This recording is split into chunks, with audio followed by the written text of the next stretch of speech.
It's an oldie but a goodie. I do love me some Trouble still. You're not, I assume you're not familiar with Trouble, are you, Vish? Beyond my killer face melting intro. Yeah, no, I didn't really listen to them a lot. I was listening No. to other bands that do the rock and Back in roll. the 80s. So Trouble's old. They are if you don't know, How Trouble, dare you? who I the came out of the music. 80s. Yeah, but you were little when you were in the 80s, right? You were. You were little. Yeah. Still, So how dare still, you? I'm sorry. I'm sorry.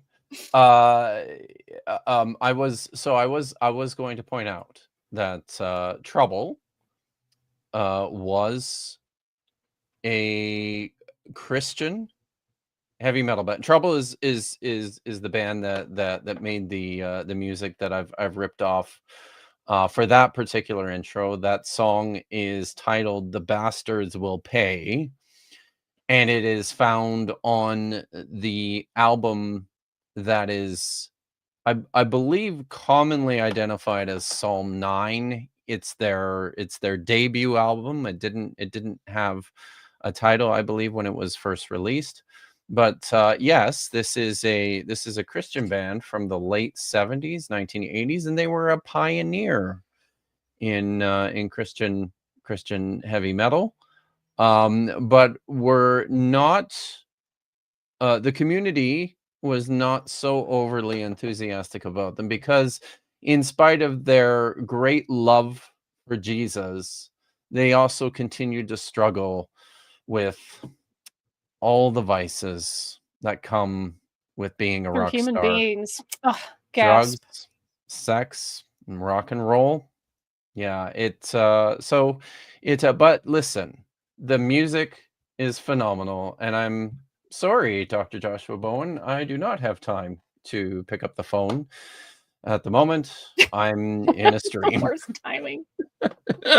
So, hey everyone, welcome to my Oh, channel. It's Friday. It's Friday afternoon. It's 2:34 out here on the West Coast. And here we are. We're doing a stream. I'm here with my very good friend and fabulous producer, Vishanti. Vishanti, how are you? what's up? Uh, well, in the words of the late David Lynch, today is May 23, 2025. And if you can believe it, it's a Friday once again. Here in LA, a comfortable 73 degrees, mostly sunny, Mm, very light winds, and there's going to be mostly sunshine all along the way. Sorry, golden brilliant. sunshine all along the way. Very nice. So Doesn't tell it's you not. how I I am, I but it don't. does What? tell you about the No, weather. it does. What is 73? Like, if can you translate that into Canadian for me? I probably could. Someone in the But chat can convert that to beavers. yes, please. Can someone convert 73 into Probably somewhere in around 28 to 30, into Canadian 30. for me? Yeah. See, it's not quite, and I have this problem because I start my day early Oh, up here I in wasn't that my far off. It's 23. oh, wow, 23 says Claude Simeon. Thank you. Okay. I start my day early up here in my study, and I have, it's east facing, and I have a big window here, so it gets pretty warm up here pretty quickly, and I always get faked out thinking, yeah, today's a good day for a pair of shorts and no socks, which is something that I love doing. I know it's gross. People think it's gross, but I'm sorry. And I get dressed and I go downstairs and I step outside and I'm like, "Burr, it's cold."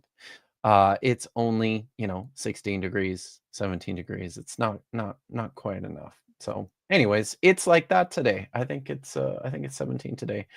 But yeah. Well, thanks for coming out, all the nice people. It's good to see. By the way, we should celebrate Kevin. Oh, nice. Rock and roll. Thank you, Kevin, for joining the channel, and I hope you I hope you enjoy your time. I can't say that there's many great benefits to being a member of my channel. I'm a terrible salesperson. I also have Patreon that you could Just join. do members only and streams once in a while. yeah, I guess, right? I do need to get back to doing that. Jennifer, it's good to see you. And Stardust Lilith, it's good to see you. She's only going to be here for a few minutes because it's her kid's graduation today. Aw, Congratulations, mazel tov. young offspring of Stardust Lilith. It's always good to see Dr. Cheryl Lyle in the house. My good friend, the governor, is driving to Chicago, and his wife is behind the wheel, which means that he's going to arrive in one piece and on time. And he's also going to be able to tune in and pay attention. An old friend, Swift C, is here today. I hope you're doing well, Swift C. I hope you're studying hard. Keep studying. Radim is here. Good to see He you, should change his Radim. display name, Vadim. You finally have a good needs to, display I name. think. You do, right?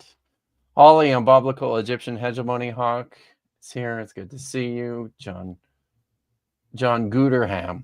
I want to say John Goodman every time I see it, but it's not. It's John Gooderham. Dr. Clark Van Gilder. It's good to see you. I think I've seen you around. Standard Christian apologetics Brilliant. machine. Brilliant. Wannabe Scholar is here. Nice to see you. Triceratops, my long-suffering moderator. Wow, everyone came out. Oh yeah, Big Zebra's here. Let's grab that one. Oh dear. Apparently we've already messed this up, Vish. You are supposed to be on the right, and I am supposed to be on the left. But I am to the left of you. You definitely are to the left of me. I think we But can only agree slightly. about that. Lex Luxata is here. Pizza Beer and Counter Cuneiform Guy Apologetics. is here. I'm Says about it's all 92 of those degrees. things. Somewhere it's 92 degrees. So good stuff. So awesome. Good to see everyone. Oh, I just scrolled to the bottom. Good to see Prixie Solus Dyslexic Purple. She is here to technically lol. Thank you so much. And meet Hermit's Ted. Kippa's on the Canadian left. That is true. I am on the Canadian left. It is very true. So awesome. Great to see everyone. What's going on today? I discovered thanks to, and I don't see Nitty around. I don't know. Is Nitty here? I didn't see. Maybe I skipped right past him. But Nitty did a stream, I think 2 days ago, where he showed and did a bit of responding to a video that was posted on the channel, Daily Dose of Wisdom. We've covered a little bit of this guy before. This is the guy who got me so upset that I actually said on screen, I fucking love the Bible. So this is that dude. And maybe Josh was calling you to get one of your shirts because he told me very recently that he loves that shirt. Oh, did he? Wow. Hey guys, did you know that Vish spent some time in the Bowen compound? Yeah. So. And I emerged intact, well fed, got to make immediate friends with their 2 kitty cats. Because cats recognize cat slaves. Yes, they do. So the most Vadim says stop. Water is poison. Dihydrogen monoxide. It's in everything. It's in our water. good to see you here, Rion. Cultastic. And it's also good to see Chris from the Daily Atheist Morning Show. Thanks for coming out, guys. I hope you have fun. So, the greatest danger of visiting the Bowen household is the fact that they do have a large number of small children. I only saw 3. Well, I guess some of their children are a little bigger. That's true. That's fair. But they have many children. So beware when entering the Bowen household. So yes. So Josh is looking for a shirt, is he? I think he really likes that shirt. He told me, like, as soon as he had picked me up from a retreat that I went to, that's why I got to visit him and Megan. I happened to be in that general area, and I said, hey, my flight leaves tomorrow. Let's work something out. So we arrived, and I got to eat fresh chocolate chip cookies right out of the oven. So super shout out to the Bowen Lewis household there. They were very good cookies. So that particular shirt, because I've got some others here, if I can. So as you can see, you can get one of these ones, the one that looks like the one I usually wear, or the one with the flaming heart dude on it. I've got some other, I've also got the non-church version, the shirt that you can wear when you go to the bar. So that's in the store as well. Dr. Josh, take your pick. There's 4 designs to choose from. So there we go. So all right. So there is a video by Daily Dose of Wisdom, featuring, because most of his stuff is just regurgitating things that other Christian apologists do. Wes Huff was recently on a show called I don't know, what is it even called? He'll say it. I don't recognize the show because I don't watch right-wing bullshit. And but it's a big podcast. Oh hey, look. Apologia. Listen. We have toast to toast tonight. Toast to toast tonight, guys. Make sure you all head on over there with me and Vish. The thought has crossed my mind, Apologia, of featuring a Heavy Metal Moses t-shirt. We should talk about that. So I would buy that shirt. I would wear it even. You would wear that one even. Very good. Mm-hmm. So and not just as a pajama shirt. Wow. So just out in public and everything. Incredible. I know. Might even walk to the mailbox with it. Daily Dose of Wisdom featured did a video where he featured some things that Wes had said that we'll look at on a right-wing podcast that I am unfamiliar with. But the name is mentioned if you're at all interested in going and checking it out. I don't know why you would be.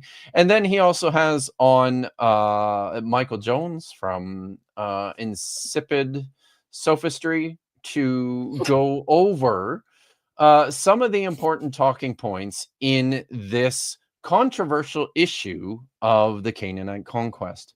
There are stories in the Bible about the sons of Israel being guided by their God Yahweh out of enslavement in Egypt and into the land of Canaan, and displacing all the people who are living there violently.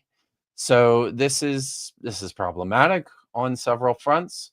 Most notably, I would say, because there are substantial ethical questions attached to this in our modern day and age. And also, importantly, there are historical questions with regards to this story, which is something that we'll get into. Because honestly, guys, and I'm talking to you, evangelicals. If this is something that just never happened, that's good for you. That's good. So you should probably go with that, I think. But we will get into some of that. Before we start, if you could pull up the slides, Vish. I did have one thing to say with regards to something else I saw from Wes Huff this week on Twitter. I don't spend a lot of time on Twitter anymore at all. Somebody happened to, I think actually it was Joel Carrico, who's not here today, linked me to this. Wesley does a series on Twitter every Monday that he calls Manuscript Monday, where he provides a Twitter thread all about a tweet thread, an X thread, all about a manuscript or a series of biblical manuscripts. You just saw it now, didn't you? Your soul is dying in this moment now, isn't it? Because you just saw this.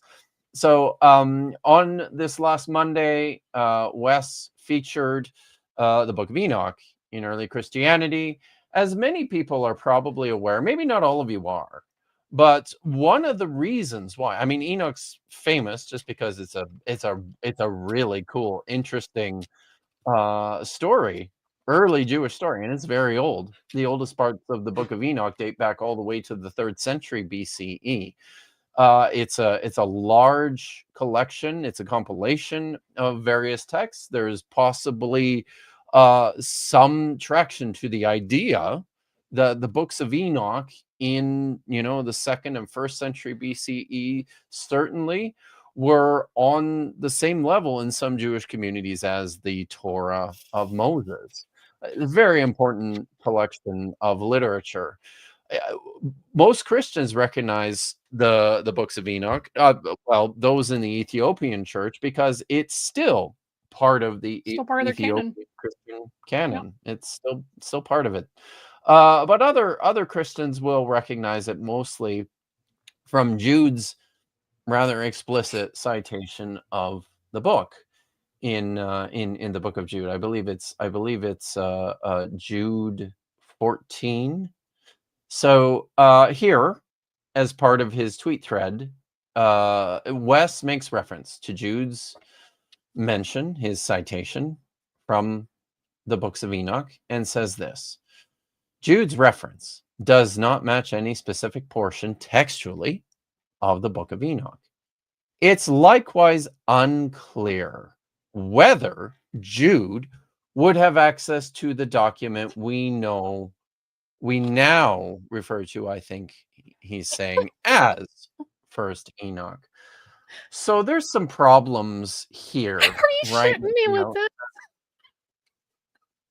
Right. It's true. Okay. True. Okay. So I'm sorry. Listen, guys, Vish wanted to go in cold today. So it might just be one of these kind of days today. It might just be this today. You got some feels, don't you, Vish? Why am I not high for this? I'm sorry about that too. Maybe I should have warned you ahead of time. So guys, this is patently false on several levels. So first of all, I have to point out within Wes's tweet thread, I believe what he means to what he means to imply here or state is that Jude certainly wouldn't have access to what we understand as First Enoch. This is one true. Of, the most widely recognized Second Temple apocalyptic pieces of fanfic. But okay, let me hear his case. Let's be fair here and let's get real, okay? Remember, I mentioned that the books of Enoch, the book of Enoch, First Enoch, is a compiled text over a larger period of time. The earliest portions certainly do date back to the 3rd century BCE. However, there are portions of the book of First Enoch which were probably written after the destruction of the temple in Jerusalem, after 70 into the 2nd century. Even so, on that point, I will say fair. However, I will also say irrelevant, because Jude's reference, and you can pull up the text now, Vish. Just hit the space bar, or there we go. So Jude's reference. Sorry, guys, I'll read you a translation of each of these. The text up at the top, and I've color coded it for you as well to help you out.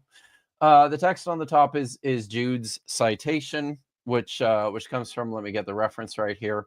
I'm admittedly less prepared than I usually am today. And look, I just don't even have yeah. So it's Jude 14 and 15, where this appears, and he's citing First Enoch chapter 1 verse 9. I have listed there on the screen. You have Jude 14 and 15 at the top in Greek, and First Enoch chapter 1 verses, I believe this is 13 through 15. And I will read you translations of these in a moment. However, it's important to point out that First Enoch chapter 1 belongs, in the opinion of most scholars, to something called the Book of the Giants, which is in the earliest layer of the book of First Enoch. What this means is that we have every reason to think that Jude certainly had access to this incredibly popular, widely distributed early Jewish text. By the time he got his hands on it, this kind of stuff was already hundreds of years old, and been circulated and probably translated into Greek. We have fragments of First Enoch chapter 1 verse 9 in the Dead Sea Scrolls in Aramaic from the 1st century CE.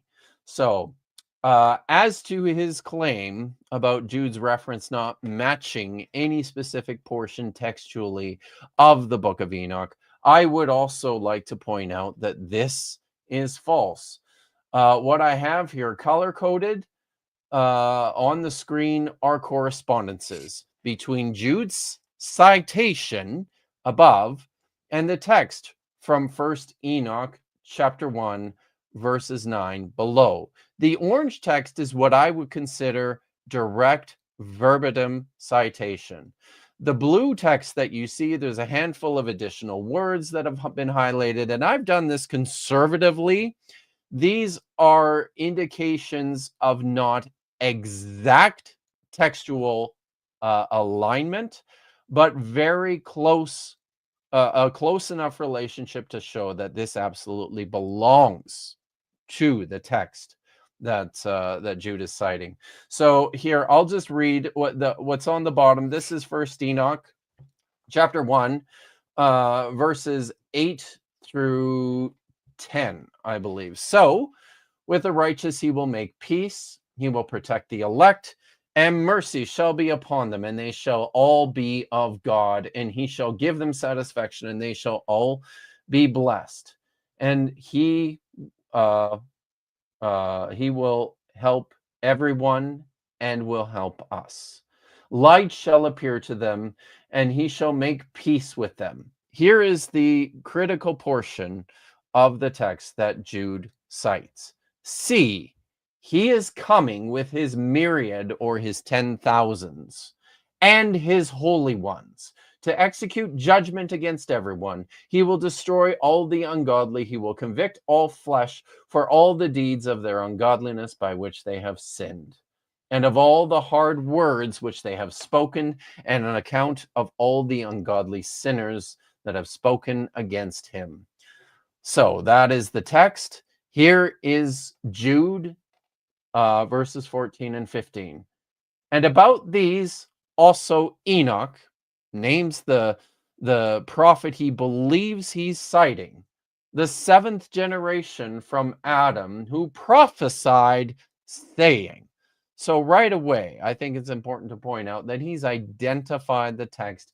He's identified what follows as a scripture, a text that he's citing authoritatively, and here it is. See, the Lord came with many thousands of his holy ones to execute judgment upon everyone and to convict all the ungodly of all their ungodly deeds which they have done in an ungodly way, and of all the harsh things which ungodly sinners have spoken against him. Listen, when it comes to looking at texts that appear in the New Testament and identifying direct citations, it doesn't usually get much better than this. And in fact, I would say that by Wes's definition, this raises some pretty serious implications for how you're going to treat the rest of citations from the Old Testament that appear in the New Testament. And just to finish this up, I want to provide a quote, something from George Nicholsburg, who wrote the definitive standard work on First Enoch, his commentary on First Enoch, published in the Hermanias series. With regards to this particular text, this is what he says. The author of the Epistle of Jude has an especially close relationship to the Enochic and other non-canonical traditions. Verse 14 to 15, quote, 1 Enoch 1:9, verbatim. Verbatim. One might say, word for word. Word for word? Word for word, Vish. Describing it as a prophecy of Enoch, the seventh from Adam. For Jude, the epiphanic protagonist in First Enoch is identified as the Lord, that is Jesus, in verses 17 and 25. This identification is paralleled in First Enoch 52:6, where the appearance of God in chapter 1, verse 9 is interpreted with reference to the appearance of the chosen one. In addition, the author knows the story of the Watchers' rebellion and incarceration in Jude 6 and employs the tradition as an example of the divine punishment that will befall false teachers. Sorry, that's my typo. In the end of time. This concern with false prophets and teachers is a feature of the Epistle of Enoch, and that's from page 86 of Professor Nicholsburg's excellent commentary on First Enoch. So there you have it, guys. It's a quotation, and I think the reason why Wes has to attempt to deflect is because within certain circles of Protestant evangelicalism, the idea that inspired New Testament authors might also be quoting from so-called non-canonical scriptures as authoritative texts from God is unacceptable. It's problematic. So we have to get around that somehow. No. This can't be a quotation of First Enoch like he would be quoting another Old Testament text. Yeah, actually, Wes. Yes, it is. It absolutely is. George Nicholsburg, who cut his teeth and spent an entire career writing about First Enoch, has agreed that it is. An evaluation of the Greek texts as we have received them shows that it is. This is not a matter of much of any dispute. So there we go. We can drop the slides, and I'm afraid I don't have many slides for you guys today. If you have questions as we go through today, please get them in. You can super chat those, and we'll go through those as we go. We have a couple already. Meat Permits Tad, thank you for the $5. Wes Huff going on a right-wing podcast. I am shocked to learn that he's doing the grift exactly as suspected. Yeah, it's true. That's what happens. And it's great to see Justin from Deconstruction Zone in the house. Thank you very much for joining us today. And thank you for the $5 super chat. Just came in to see Wes lying about Jude 114, directly quoting First Enoch 1. How do you know? I didn't even advertise that part. Wow. The failures just don't stop with this clown. It's true. I see that that there are some ongoing problems with young Wes's scholarship. Redim, thank you very much for the €5. Was Anakin the chosen one, or were or was it the twins? Was that the twins from the Acolyte show asking for Paul? Oh, Gia. Oh dear. Well, Paul, maybe you can maybe you can weigh in on that. And I'm sorry, man. Yeah, you'd probably I know people hate the duck, but I'm StreamYard expensive. StreamYard's expensive. Those yearly subscriptions or whatever. They are. The pro subscription. They're quite a lot. I'm working my way towards it. You know what would help, guys? You should buy some books. The book is coming out soon. Or get a membership. Or get a membership. Or donate to your PayPal. You still have a link up, right? Or donate to my PayPal. Yes, you can still donate to the PayPal. The book is done. Pre-sales for the book will be coming very shortly. That's another way that you can help too, is if you're interested in learning Hebrew, you can join a Hebrew class happening periodically. So yes, there are ways that you can assist, and you can also send super chats. So all right, are we ready to jump into the video and to learn some things about the conquest of Canaan, y'all?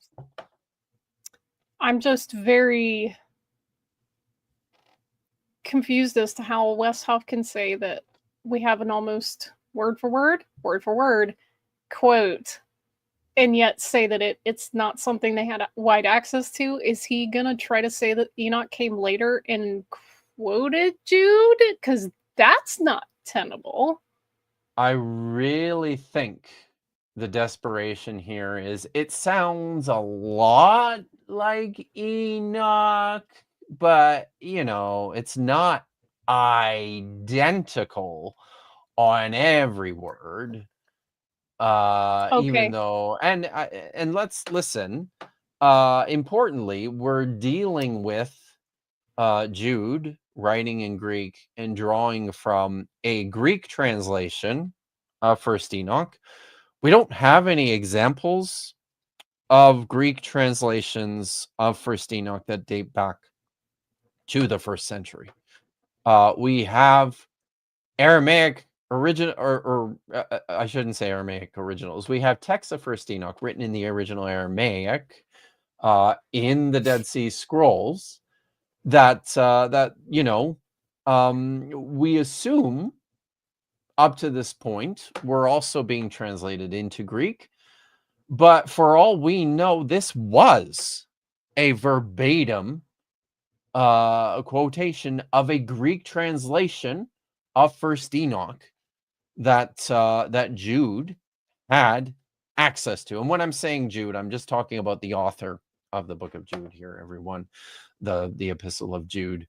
So you can align his Greek text pretty closely with what we have, and unfortunately what we have preserved from the Aramaic is very fragmentary, so it's not it's not perfect, but scholars far and wide are in wide agreement here that this is exactly what the author of the book of Jude is doing. And I'll repeat myself, by the same metric, the authors of several New Testament compositions, when it comes to any text from the Old Testament, from the Hebrew Scriptures, from their Greek translations, sometimes which look like the Septuagint, sometimes they don't. But this is what's happening in the New Testament. Is Wes prepared to use that same metric in measuring all those citations throughout the Greek text? I'm Very doubtful about that. So, you got anything, or are we ready to jump into the video? On a scale of 1 to 10, how much of my soul is going to leave my body? Ooh, well, on a scale, so 10 being the most of your soul, All of it. all of it. So, it's going to cost you, Vish. It really is. I'm not gonna lie. It's gonna be hard. I'm sorry that I regularly torture you, and I will. Uh, Yeah, well, we will have to find ways to restore your soul. Lawrence says, "Joke's on you, I That stole my soul years ago." One of the there's a funniest plan. things Hey, in "Oh Brother, Where Art Thou" is where they pick up the musician on the way, and they're like, "You sold your soul to the devil to become like a famous musician?" And the guy's response is, "Well, I wasn't using it." So good. so good. It's awesome. Excellent. All right. Yeah, So I'll probably it's gonna just be eat some delicious food afterwards and take a nap. that will I and watch Toast to Toast. I watch Toast to Toast. That's right. Yeah. That'll help. Maybe That'll play help a some Mass lot. Effect because I've almost beaten it, Hey. Oh, the first one. that's exciting. That means nothing to me because, I am an honorary boomer. I'm not a So, gamer, but I somehow that came up in a conversation, and one of Dapper's generous audience bought that for me on Steam. So I that is so am cool. fulfilling Wow. my pledge to play through it. Excellent. Yeah. That's really cool. So, Yeah. all right. Let's watch the video. You're not coming out of this unscathed, I'm afraid. But Okay. let's hope we minimize the psychic damage. Is it actually All right. muted? It looks like it's muted. Dang, got Okay. me. Just gonna see how long I can get away with it. All right. Okay. Once again, difference between a booty call and a butt dial, like contextual reading. Context matters. Okay.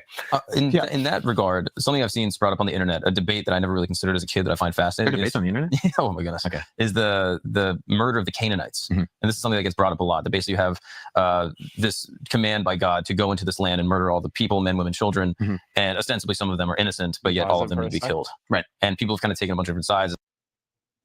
Let's just appreciate at the outset that this gentleman correctly identified this for what it is.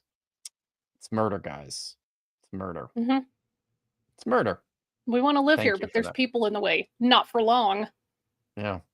Yeah. All right. Okay.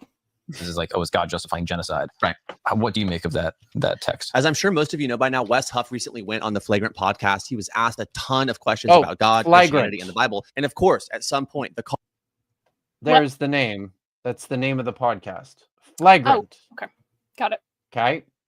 There we go. Okay. Let's get that in there. Noted.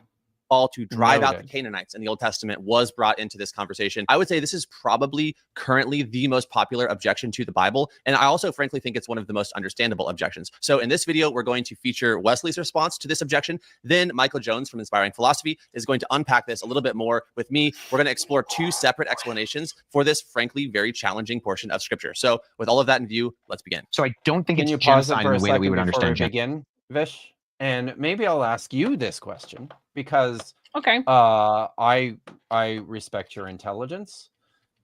Do you see any problems at the outset So many. with So consulting? so many. Let's talk. I'm very interested to know specifically on the decision to first of all platform Wes Huff as someone who might be able to speak to the issues in this text, and then bringing in someone like Michael Jones to provide an assessment. Yeah, the only thing I have to say about that is what are their qualifications to discuss this? What are their qualifications? Mike to Jones is not a discuss this? biblical scholar. He's not a biblical No. historian. He's a philosopher Mhm. by his own Mhm. channel's name. Mhm. And he's, in the actual academic sense, he's an amateur because he doesn't have a degree in it. So he might be interested in the field, but he's definitely not someone who studied it. Neither of them are genocide scholars, and neither of them are into socio-political historical analysis that discuss rhetoric That's of important. genocide. So That's also why are important. they here? Why are they here? Indeed. Wes probably has some stronger qualifications, I would say, than Michael Jones, in that he's at least doing a he's working on a terminal degree in a tangentially relevant field. He's working in New Testament manuscripts, and based on what he has said, but I am somewhat skeptical about his broad experience in this. He has noted that he has some experience at high academic levels with the Hebrew text, but again, I'll remind you guys that we don't all go around saying ha tikva to one another for the I can say ahavtika, I love you. right. So let's just keep that in mind, shall we? Shall we keep that I'm in mind also as we proceed? very skeptical that Mike Jones would have any real fluency in ancient Near Eastern cultures when he's not even aware that the vast majority of modern Judaism has female rabbis. So Oh, wait a minute. What was that? Was that what was that? well, Are there female rabbis? I mean, yeah, I think the point stands, Fish. It's good.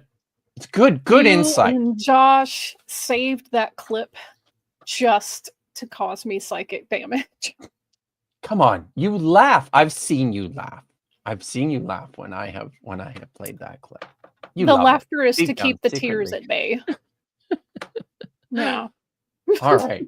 Well, listen. At least Riley loves that bit. So Yeah, hot what mess. a hot mess indeed. One way to describe it. She is also one of my budding Hebraists. She is a student. Excellent. Excellent. So let's just be clear here, guys. Riley's Hebrew is already monumentally better than Michael Jones. All right. All right.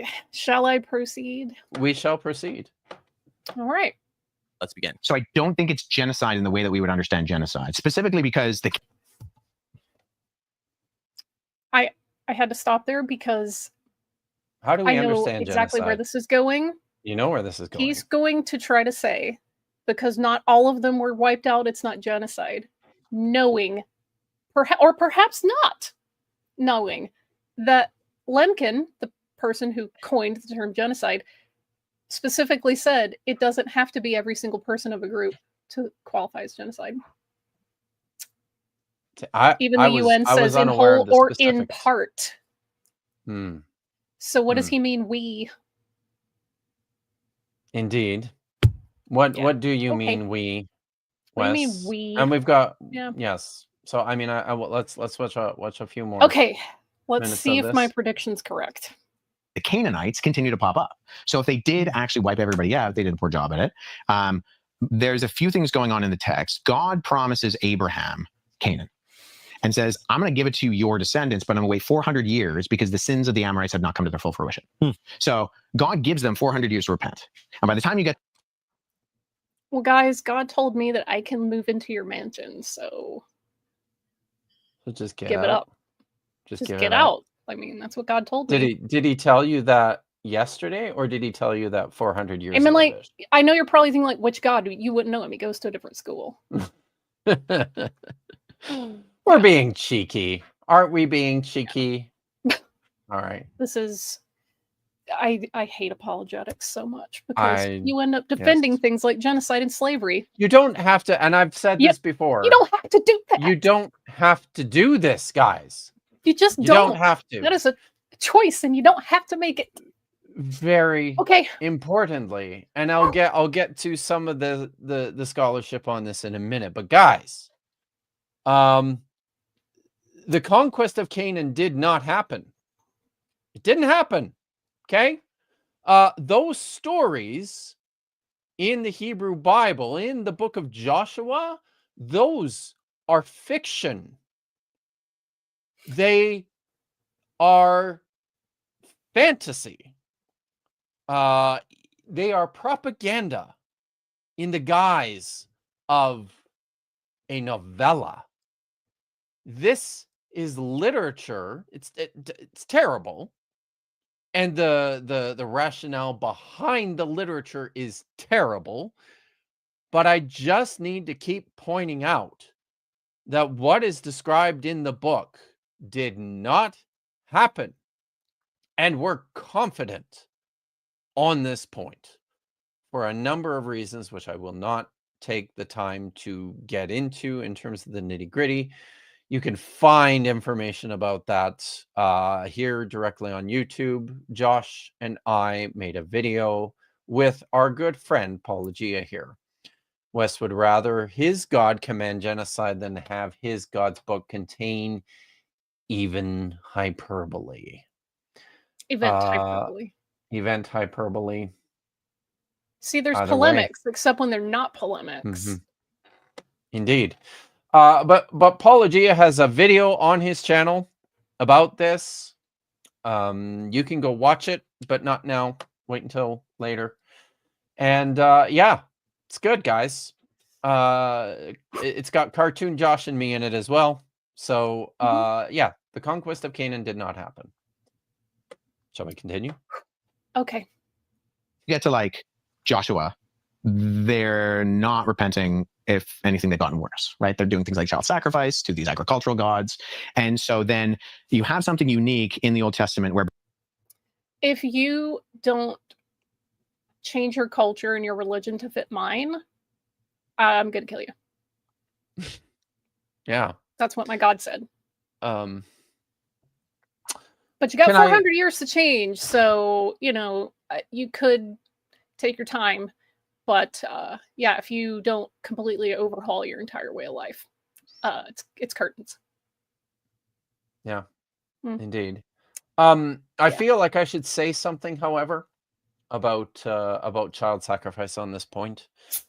So one of the problems in dealing with the stories of the Canaanite conquest, and indeed one of the problems in dealing with biblical texts more generally, texts from the Hebrew Bible, is that we are looking at a collection of literature that's been put together over a long period of time and is lying beneath a very strong, very heavily layered veneer of editorial activity and redaction and rewriting and reconstruction. And the hope always, I shouldn't say always, but from most of the apologists that we encounter on this channel, is to find a way in order to salvage the text as it is, as if it's speaking with a single voice, as if we can take it all at face value, as if it is just plain and straightforward on the face of it in terms of how it reads. And this is just problematic on many levels. And there's a word for that. Do you want me to Go for it. Univocal voice. That's the word.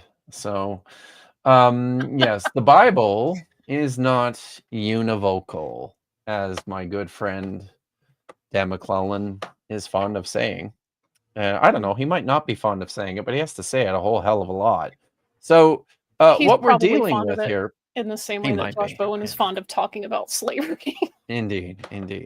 So, now what I an important point here, I think, is made in terms of this question of child sacrifice as it's applied to the sins of the Canaanites as a rationale for their elimination from the land, from the Levant.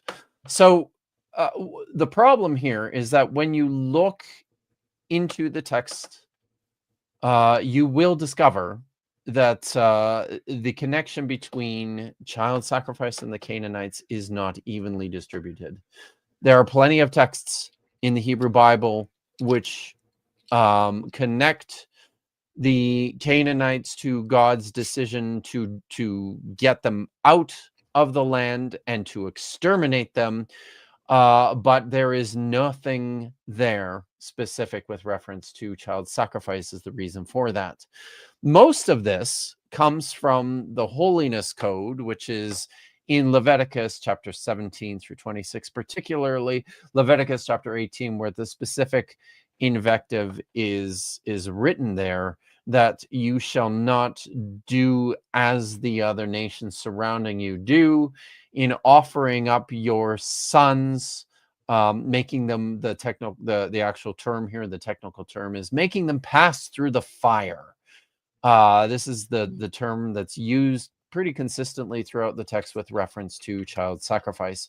Now, importantly, within the holiness code, within the book of Leviticus, that is never explicitly stated that you're to go out and wipe out everybody in Canaan because of this. There are other texts that say wipe out the Canaanites because they're bad.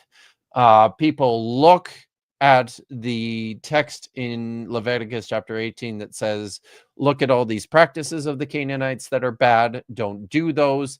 And then they connect those to texts which say, get rid of the Canaanites because they're bad. That's what happens. It's problematic. This whole issue of child sacrifice is probably an issue that we can restrict within our text to a period of about 200 years in the 8th, 7th, maybe even the 6th century BCE. It's connected to the kingdom of Hezekiah in Jerusalem after the destruction of the northern kingdom by the Assyrians in 722 BCE. There is a strong connection between religious practice and religious warrant that is also connected to external relations from a political perspective, from the rulers in Judah. How much are we going to play nice with the people who surround us? How much are we going to align ourselves with Assyria? Or are we going to just go out on our own, just us and Yahweh, and we're going to tell the rest of the world to fuck off? That's kind of the underlying message, the undercurrent with regards to the political situation during this 200-year period. And the biblical texts, certain biblical texts certainly come down very hard on this line. The way forward is to say no to the Assyrians. It's to say no to foreigners. It's to say no to the Canaanites, which is a term that usually scrub that. To say no to the Canaanites. This is the way we move forward. Scholars also tend to think that these charges of child sacrifice, even though I think it's probable that child sacrifice did in fact occur in the region in this period of time, it's probably unfairly weighted as practices exclusively of the nations. So this is propaganda, people. When you see these strong invectives against child sacrifice, please understand that there's a political component to this. Yes, writers in the Hebrew Bible were almost universal in their condemnation of the practice of child sacrifice. They attached it very clearly to the surrounding nations, to the Canaanites, to whoever it was that was living around them in their vicinity. However, what they're not telling you is that there is record also within the Hebrew Bible of 2 kings of Judah, Ahaz and Manasseh, who did sacrifice their children, but probably not necessarily to other gods. These were probably sacrifices to Yahweh. In the invective, where Leviticus chapter 18 says, don't sacrifice your sons and your daughters like the nations around you, the text goes on to say, the reason you shouldn't do this is because it's an affront. It defiles specifically the house of Yahweh. In the mind of the writer of the book of Leviticus, the sacrifices that are taking place in the house of Yahweh are to Yahweh. Okay? So when he's telling you, don't sacrifice your children because this is going to defile the sanctuary of Yahweh, it's because that's where the practice is taking place and it's being offered to this God. This is the problem. All right, I've ranted enough about child sacrifice and its connection to this. I'm sorry about that. You're not sorry. It's your channel. It's my channel. I was going to say, God damn it. Yeah, it's a hell of a thing for the text, writers, redactors, whatnot, to say, oh, do not offer your children, don't sacrifice them, when God did that to Abraham. And then later on, just a few chapters right before, Leviticus is even a thing, in Exodus, it says, you know what? Give me all your firstborn sons. And then 5 minutes after that, you know what? Just listen, instead of giving them to me, just offer like this instead, redeem them.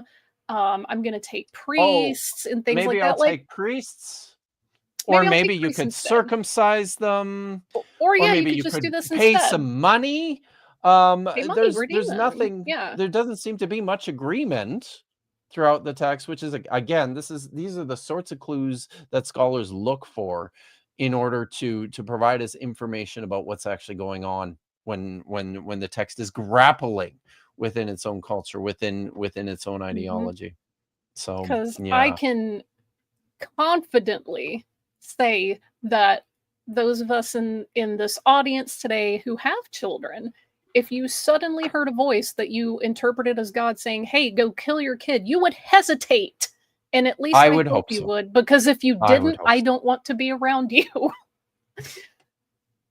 I hope that if anyone watching was pro-child sacrifice, that Kip has given them something to think about and to reconsider. Yes, please, people. But also, in that context, the reason that they consider that to be a viable offering is not because life to them is cheap. It's because that's the most valuable thing that you could possibly have in your possession. Like, those are the big guns, so to speak. Yes. And that's such a big deal that we actually still, in the Hebrew Bible, have God losing a battle to a foreign nation whose king went out and offered his own king to, is it Chemosh? Yes. And it flipped the battle. Like, works, y'all. It works. Powerful in the narrative. So it really is. Now I have 2 videos on child sacrifice with Dr. Dan McClellan and with Dr. Heath Durrell, who has written the book Child Sacrifice in Ancient Israel. People should check those ones out. But maybe after the stream. So, all right.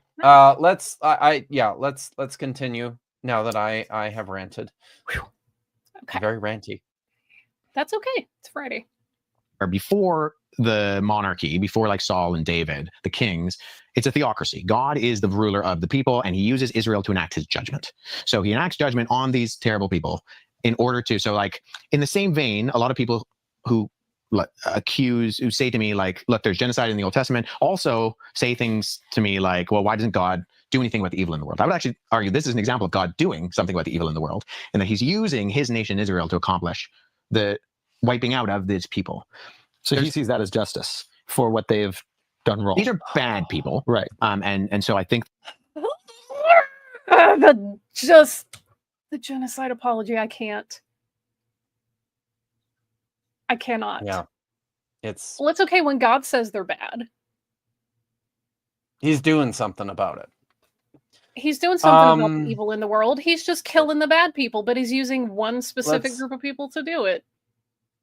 let's just This let's is vile. It just Le- this is why I don't. and can we take the opportunity just to be crystal clear here? If this is God's solution, God is wrong. Yeah, this is And not okay. any God who's decided to take this kind of action is no God that any of us want any part of. So thank you, but no thank you. Yeah, Wes Huff. look. This is not a secret. I'm Jewish. I don't have a problem telling God that he's being a bully, or that we need to have a discussion because, okay, you know what? This has gone a little too far. Like, we don't have a problem wrestling and pushing back. And this was the wrong call. Mhm. It's still the wrong call. Still And the wrong call. Wes and these apologists think that they're arguing for something, but they're not even willing to have the harder conversation. They're playing in like the little sandbox out on the playground. It's they think they're doing it, but there's no archaeological evidence that these mass scale displacements and genocidal campaigns happened. That doesn't eliminate the problem that the rhetoric is in there, and they don't want to address that. That's the hard part. They have to defend the genocide because the rhetoric is in a Bible that they've already decided has to be the pinnacle of morality. Imagine being painted into that corner. I don't envy them. Yeah. No. They deserve our pity. And that's about it. The meat from it says that you can't wrestle God, he cheats. That's right. That's why we overrule him. Possibly, depending on which Hashtag of an version. I'm kind of into this, and I just want to point out, Michael Beverly, it's good to see you, by the way. He is on track with what I was thinking throughout this whole thing. Doesn't this guy look like Freddie Mercury reincarnated? It's kind of uncanny. He does favor him a little bit. That's I can't unsee it. I know, right? Mike. Yeah. So okay, let's go. Okay, yeah, that'll help me. I'll just imagine that he's talking to Freddie Mercury, maybe. There you go. That helps. Unless this conversation goes downhill, in which case, I'm sorry, Freddie. Oh, we haven't got to okay. Michael Jones Let's yet. see. There's an aspect of God is saying, go and wipe them out. I'm done with their evil. At the same time, there's a friend of the organization I work with, a guy named Paul Copan. He's in Florida. I think he teaches at Florida State University. He wrote a book called Is God a Moral Monster? And then he wrote another book called Did God Command Genocide in the Old Testament? Paul Copan is actually a personal friend of mine, and he teaches at Palm Beach Atlantic University. His book Is God a Moral Monster? And second book Is God a Vindictive Bully, dealing with this topic, are really, really awesome. But I just wanted to kind of set the record straight there in terms of the university that Paul Copan is at. Let's keep going. He goes through some interesting parallels in other ancient Near Eastern, so like Canaanite, Hittite, Egyptian war texts, where it uses similar language in terms of like wipe them out, leave none left, kill the women, the children, the goats, that kind of stuff. And Copan argues that there's an aspect of cultural wartime hyperbole that exists in the same way that I would say, like the Toronto Maple Leafs. Pause it for a second here. Whoa, okay? whoa. Is it hyperbole or did God command it? Pick a lane. Right. Yeah. I mean, there's that. What do you know about Paul Copan, Vish? Just what I hear from y'all. I don't from us keep up with these people. Okay. So Paul Copan is and he's attempting to set the literature in the book of Joshua contextually in line with other selected texts from the ancient Near East. As Wes mentioned, he's done some comparative work. Importantly, Paul Copan, also not a Hebrew Bible scholar, not an Assyriologist, not an Egyptologist, holds a PhD in philosophy. So he's probably making like philosophical arguments here, which is something that certainly people are going to do.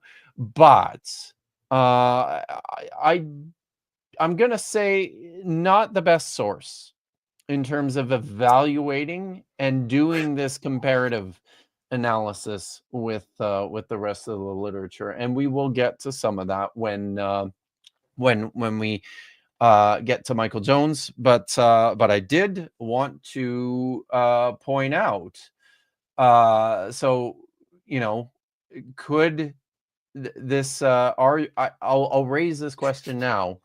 We're all having trouble with emphasis today.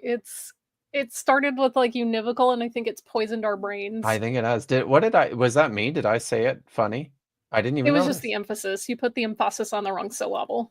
But everybody knew what you were talking about. Did I say philosophical or something like that? It was close. Oh wow. But well, it was just whatever. It's silly. Friday. It is Friday, and it's been Jesus, you guys, has it been a long it has. week?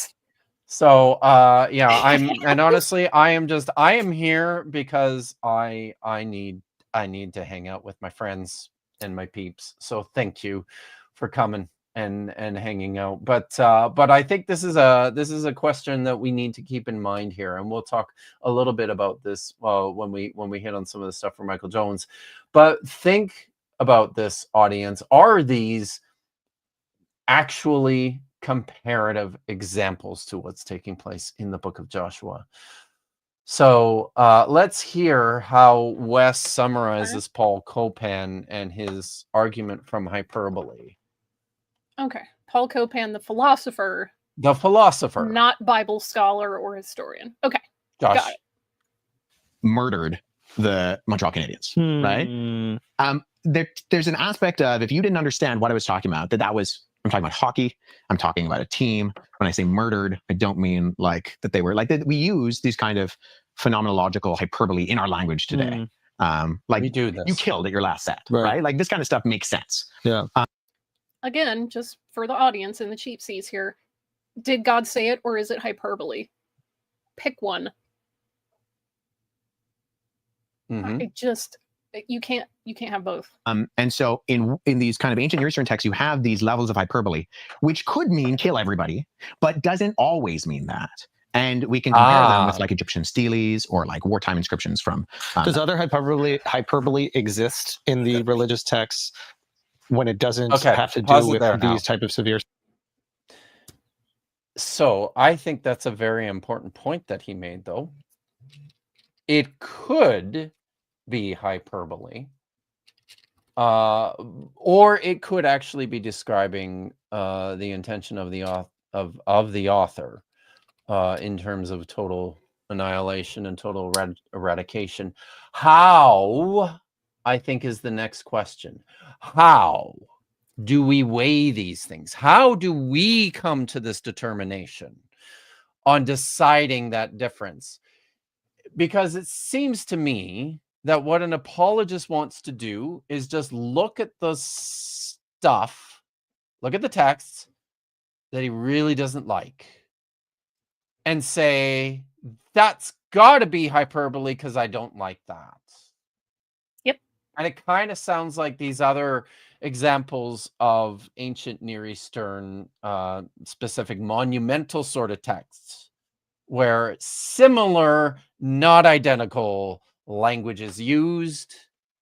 So maybe that it must be doing the same thing, because if it weren't, that would be truly horrendous.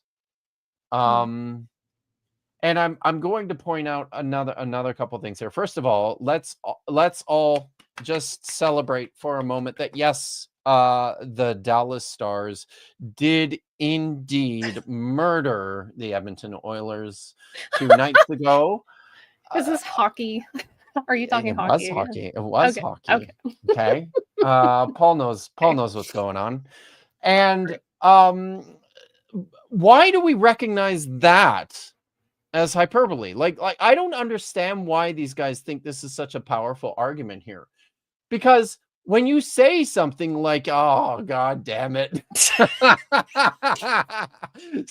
I'll see you tonight, Paul. You're gonna troll his live chat. I already see it. So By the way, everybody go tune in to Toast to Toast. Apology Alive. It's on the channel. 7 o'clock. Apology 7 Alive. o'clock tonight. Yep. Okay. 7 o'clock tonight. You should all be there. So the reason everyone recognizes that when Wes says to Freddie Mercury, "You slayed in your last set," that he's employing hyperbole is because there's no danger of anyone actually getting murdered. Because it's not a battle. It's not wartime. In that instance. You're not in a theater of combat. This is wartime text Mortal about Kombat. battles. These are texts about battles. These are texts about war. These are texts about extermination. Okay? This is a really important difference here. If we're seeking to invoke ancient Near Eastern hyperbolic language as an excuse for whatever the biblical author is doing, this is not the way to do it. You need to stick to what's there in the text and point out that even though we have examples, and Michael Jones is going to go through a couple of these. We have examples in Hittite, Egyptian, and a Canaanite text of this type of language being used in terms of describing the elimination of an entire people group when we know that's not true. That's what the example is. What we also have to recognize is the hyperbole is not we let all of them live or just the innocent people and killed soldiers. Nope. That's not what's going on. Let's kill them all. The text, all this means is that when it says we killed them all, doesn't mean they killed everyone. It means that they sure killed a whole hell of a lot of people. And they're not making this sharp distinction between combatants and non-combatants in any of these texts. So we continue to have to grapple with that fact. Lex Lotta says 95% slaughter materially less appalling than 100%. Seriously? Yeah, and if you want to say that, oh, well, it wasn't to just completely wipe all of them out because that's genocide and we know that's a bad word. It was just most of them. Where's that number? Is it 95%? Is it 80? We don't Is have it 70%? Where's the cutoff between hyperbole and genocide? And why are we okay with being a number for that or a quantity? What is an acceptable number? Yeah, what's the or an acceptable ratio of at what point here, like, right? Yeah, it's questions. This attitude Questions that it's sick. It is. So it indeed is. All right. Yeah, I wasn't gonna say it, but we've been tap dancing around it. Like again, we have. Most European Jews were slaughtered. Not all of them. There are literally coined the term genocide to describe what happened. That's where that term came from. We've applied it broadly since then. Yes, we have. There have been several since that definition. In my home and native land, there are thousands and thousands of indigenous First Nations people spread all the way across the country, and the number is but a fraction of those who lived here before European settlement, which led to their genocide. It's the way we describe these things, guys. It's the way we describe these things. I mean, there's some Native Americans left on reservations and stuff. It wasn't genocide, you guys. It was just like relocation, not ethnic cleansing. Like, be serious. Be serious for a second. And it's not just killing either. Yeah. Removing your language, removing your culture. Yeah. All of that stuff. No. Those are, again, the Lemkin Institute does work on this today. It's not like it just happened a long time ago and far away. So. All right. Let's go. Okay. Wow, this is a great stream. Very positive, very uplifting. I'm you know me. This is how this goes sometimes. Yeah, I mean that's what these topics are. I don't think we can be flippant about them. Like I feel like they're being I feel like Wes is being very flippant and casual and not giving this the kind of weight that it deserves. Like this is human life that we're talking about. Like, sure, the actual conquest are probably just like political rhetoric and identity formation and things like that. But that idea affects actual human beings. It affects people right now.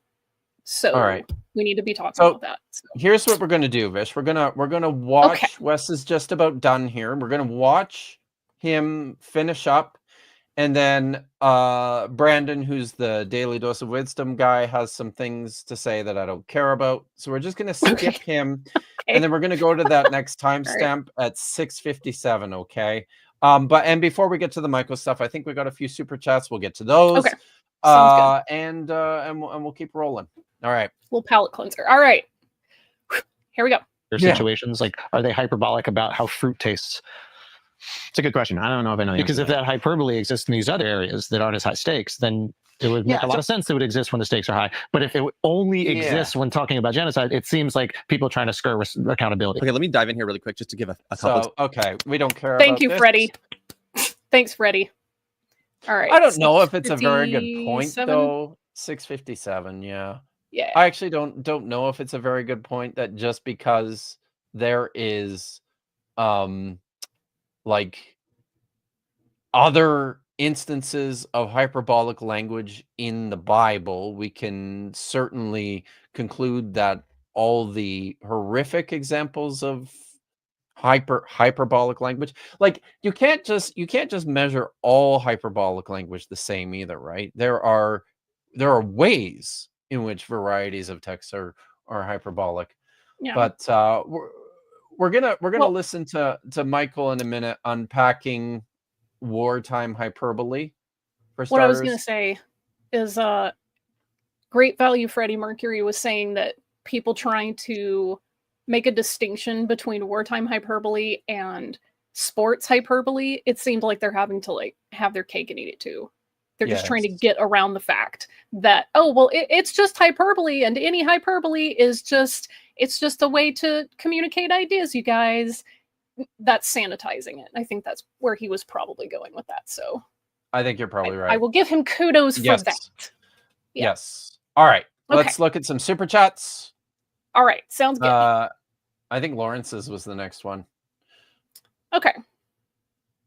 Here's money for thanks, Lawrence. The duck. Oh, so this is money towards getting rid of the duck then. All right. Yeah, there's now a movement to chat to keep the duck. Oh. So we have now gone into duck-related sectarianism. Wow. Well, thank you, Lawrence. You've certainly given me something to think about. I appreciate it. I think better when people give me money. Here we go. I will stop super chatting if you don't have the duck. See, we're already into sectarianism. Oh no. What are we? We're literally tearing this community apart. Yeah. Redim has become a member. Thank you, Redim. Awesome. But you need to let us know where you weigh on this question of the duck. Yeah. Only members votes duck count for the duck. Okay. Dr. Clark for $4.99, Moolah for Hajambi's post-show therapy. Or for a massive golden duck that we can sing and dance around in the StreamYard. This is the duck that brought us out from the land of OBS. You know what would make everybody happy is if I paid for a StreamYard subscription and got rid of the duck, and this is what Dr. Clark wants, just a gigantic golden one to replace it. I should 100% do that. It's a phenomenal idea. It really is. All right. Thanks, Dr. Clark. Dr. Van Gilder. Yeah, this is not a super chat, but a good question. It's not. I flagged this one. Is it not basically doing the same thing as what they accuse Canaanites of? Yes, it is. And we're going to get to that. And I think I continue to say this when I talk on this topic, that the reason so much of the nuance gets lost in this discussion is because there is terminology involved here, and it's really important to understand what the words mean. You kind of have to be able to read the language in order to do that. Wesley Huff, Michael Jones. So it's like knowing video gamer language. because there is a very specific language that gamers use, and some of that makes its way out into the broader wilds. Yes. And I'm assuming that people in the future who don't know about video games might be a little confused. So, And, you know, English too, right? Like you need to know the actual language as well, not just yeah. What it is not is I can this. say, Ahavtika, I love you. It is not that. So, oh dear. Okay. all right. Jennifer Silva's Sills, for 5. thank you. Now, when I so talked much to for God, the I knew super he'd chat. understand. Well, as did all of us, right? Yes. That's how right. this works. Isn't Okay, Kadam? Koopa. It is. Yes. Sorry. Do you want to read it, and I'll answer. Yeah, it. isn't harem Latinizing Semitic languages Yes. is always a nightmare? Isn't that child sacrifice, anyways? It is not. I wouldn't say it's child sacrifice. It is certainly a form of sacrifice, a human sacrifice, technically speaking, and we will get to that. So I am in the process of answering that question as we move forward. Okay, cool. Thank you. The audience is well ahead of you. New member, Kevin Smith. $9.99. Just wanted to say thanks for what y'all do. Thank you, Kevin Smith, and you are welcome. Dave of Toast to Toast fame for 2 beaver bucks. Oh, those poor So Oilers. So tragic, so sad. So sad. You're hanging with me, right, David? You're still here, right, Dave? Even though Paul dropped out, you're hanging in. I believe in you, Dave. We can tell very clearly that your sacrifice to the hockey gods was accepted because your team won. That's how this works, right? That's how it works. Although they stopped listening to me a long time ago, so I you know what I say to the hockey gods? I say, "Fuck the hockey gods," right? All right. So, is that the problem, Dave?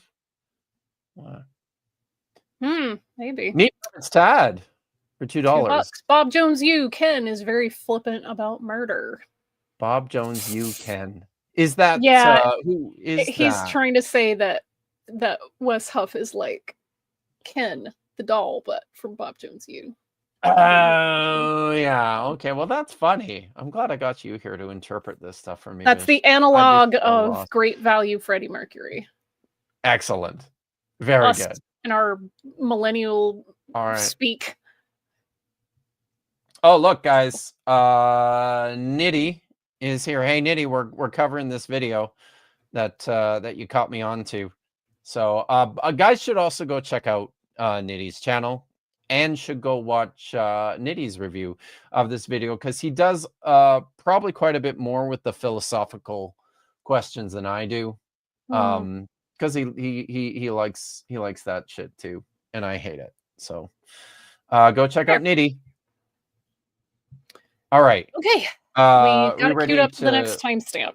Okay. Here comes Michael. Here comes Michael. All right. Our heads around that. And so Michael Jones and I are going to kind of unpack both of those angles. So let's dive in. K. Lawson Younger Jr., okay, great Old Testament scholar. He says, while there are differences, the Hebrew conquest account of Canaan in Joshua 9-12 is by and large typical of any ancient Near Eastern account. So Joshua sounds like an ancient Near Eastern war conquest. Well, if we go and read some of those, we find something interesting. So the stele, the Gebel Barkol stele of Tutmosis III says this: the great army of Mitanni, it is overthrown in the twinkling of an eye. It has perished completely. Say it again. It has perished completely, as though they never existed, like the ashes of a fire. Okay, Tutmosis III fought the Mitanni Empire. They did not perish completely. His son Amenhotep II made a treaty with them, so they're obviously still around and have a standing army. This is ancient Near Eastern hyperbole. We see this in the Merneptah stele. This is the earliest inscription that mentions Israel. It says, Israel is laid waste, his seed is no more. Huru is become a widow because of Egypt. Okay, again, ancient Near Eastern hyperbole, saying these were completely wiped out. They weren't. So it's not genocide because they didn't actually kill everyone. They're just talking shit. Just talking shit. Yeah. Okay. So it does make it better, I guess. If all of this in the Hebrew Bible is, fairly on the same par with other cultures in the area, why is Israel special? Why is this particular text special then? Because they want to act like this is God's selected agent on earth. This is the example for everybody else, but it seems like they're not really that different than everyone else. So why do you want to treat them like they're special and give them special exception to everything? Unless I guess we're extending that special exception religion to everyone. or worshiping the old like Ugaritic Mm-hmm. pantheon. What makes this one special? I guess that's it, right? Interesting. You can hit play. Yes. Oh, good to see you, Hayden. And what's Reading my cool mind. is that Yahweh is no better than the other gods. Just awesome. right there on the Got it. same kind of par It's there. right there. Anyway. It's right there. It's just saying they're defeated with strong language. The Mesha inscription mentions Israel. It says Israel has utterly perished forever. Okay, that obviously was false. Mesha did not utterly wipe out Israel and leave behind no Jews. They obviously were still there. This is just ancient Israel. Oh, did you catch that? Did you catch that, Vish? Yeah, we're gonna Do you have rewind something to it. say about that? Oh, okay. But also, no, I paused it for this. Oh, okay. It's the greatest book ever written by the ultimate God who's better than all the rest, but also all its laws are the same. But also he was leading them away, but not too fast. Not too fast. Yeah, Brilliant. you see, you got to ease people out of the slavery Gotta thing, but ease if them you out. want to tell them, And the you know, murder. don't eat this kind of Yeah. food or wear this specific type of clothing, they can just handle that immediately. It's cold. Yeah, it's easy. Yeah, just right, do that. right there. Celebrate Yep. these holidays. Don't do these type of sacrifices. But slavery, no, that's going to take a few more 1,000 years before people get it. You're not ready for that. Yeah. Like, yeah. okay, sure, All bud. right. In fact, let me rewind what Mike was saying because I feel like that was really important. No, it's try here. there's an historical question Mhm. here. Okay. Okay. There. This is just ancient Eastern war hyperbole. Sennacherib says the soldiers of Hirame, I think that's how you say that, dangerous enemies. I cut down with a sword and not one escaped. I don't think we got So we to- see this it's throughout. from I think you have to go back farther because he Okay. was talking about the Misha Stele. Okay. Let's try right? here. Mentions Israel. It says Israel has utterly perished forever. Okay, that obviously was false. Mesha did not utterly wipe out Israel and leave behind no Jews. They obviously were still there. This is just ancient Israel war hyperbole. Sennacherib says, guys, this is important, and I continue to hammer home this point because it's historically and culturally really important. It's really important, guys. We're talking the Misha Stele is 9th century BCE. So that's at the time of the individual monarchies, the kingdom of Samaria in the north and the kingdom in the south, Jerusalem or Judah. So at this point in time, when scholars talk about this point in time, one thing that we never ever do is we never say and we never talk about Jews. We never talk about Judaism because that hasn't happened yet. Okay. Yep. In this period of time, we've got ancient Canaanite religions and culture, of which the Judahite and the Israelite Sumerian culture belong. These are types of Canaanite cultures and religions. I talk pretty extensively about Israelite culture and Israelite religion, and this is what we're talking about. This is not Judaism, okay? Judaism is the flavor of culture and religion that emerged out of the Persian period. So now you have to fast forward to about the 5th century BCE, around the 400s. This is after remember the destruction of the northern kingdom and Samaria happened in 722. Assyria basically they moved a whole bunch of people. They shifted people all around and changed the demographics in the region at this time. Huge numbers of people from the northern kingdom flooded south into Judah. Judah experienced a population explosion and a bit of a renaissance and a golden age as a result of this. The Assyrian Empire started to very slowly weaken and decline at the same period of time. But it took another 200 years, 150 years thereabouts before the kingdom of Judah and Jerusalem fell at the hands of the Babylonians in 586 BCE. People from the city, the leading citizens, were taken into exile in Babylon. And from that period forward, we have something new happening. What we have is a new thing. It's the old Israelite religion and traditions, but with this new diasporic flavor that's also been enculturated by some of these other places like Persia, and then later like Greece.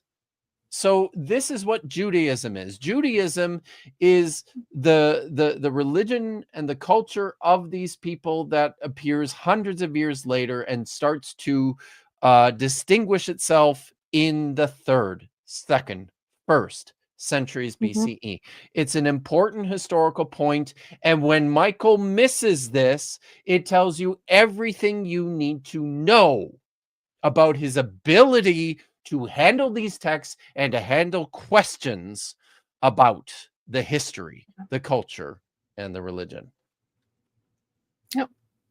And Judaism would continue to develop and reboot and shift and morph over the next 2,500 years. So exactly. Yeah, this is a thing. Like, these things don't stay static. So all right. A couple of things that I saw. Nitty says Wes is a Calvinist, so no amount of slaughter is bad. It's all ordained anyways. That's a theological detail often left out of Wes being touted about, which that just made everything worse.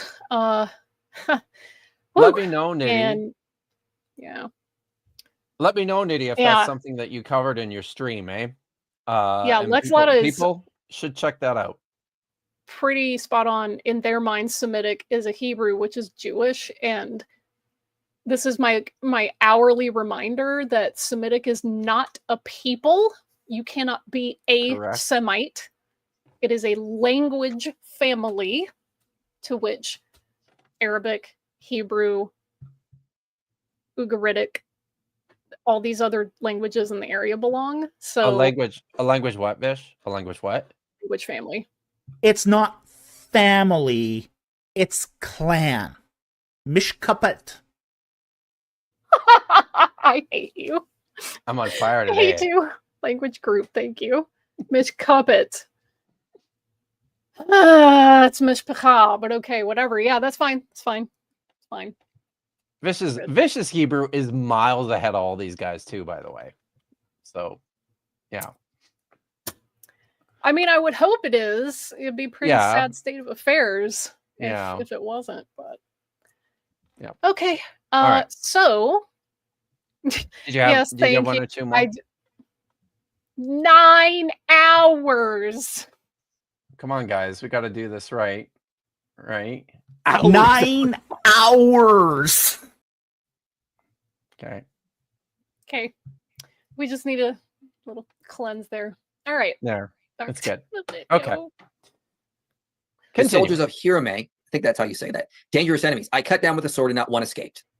So we see this throughout. Nicholas Warterstorff says in Divine Evil, it says we can call it a high geographic account of Joshua's exploits. The book is not to be read as claiming that Joshua conquered the entire Promised Land, nor is it to be read as claiming that Joshua exterminated with the edge of the sword the entire population of all the cities on the command of Yahweh to do so. K. Lawson Younger Jr. says in his book Ancient Conquest.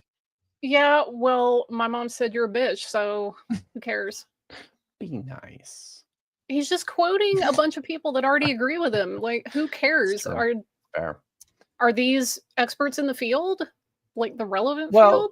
The people that he's citing are certainly relevant subject matter experts who take an extreme minority position on some of these questions. And I would say that he's being very selective in his presentation of the data. So Let's listen to him. Who even knows if he's quoting them properly?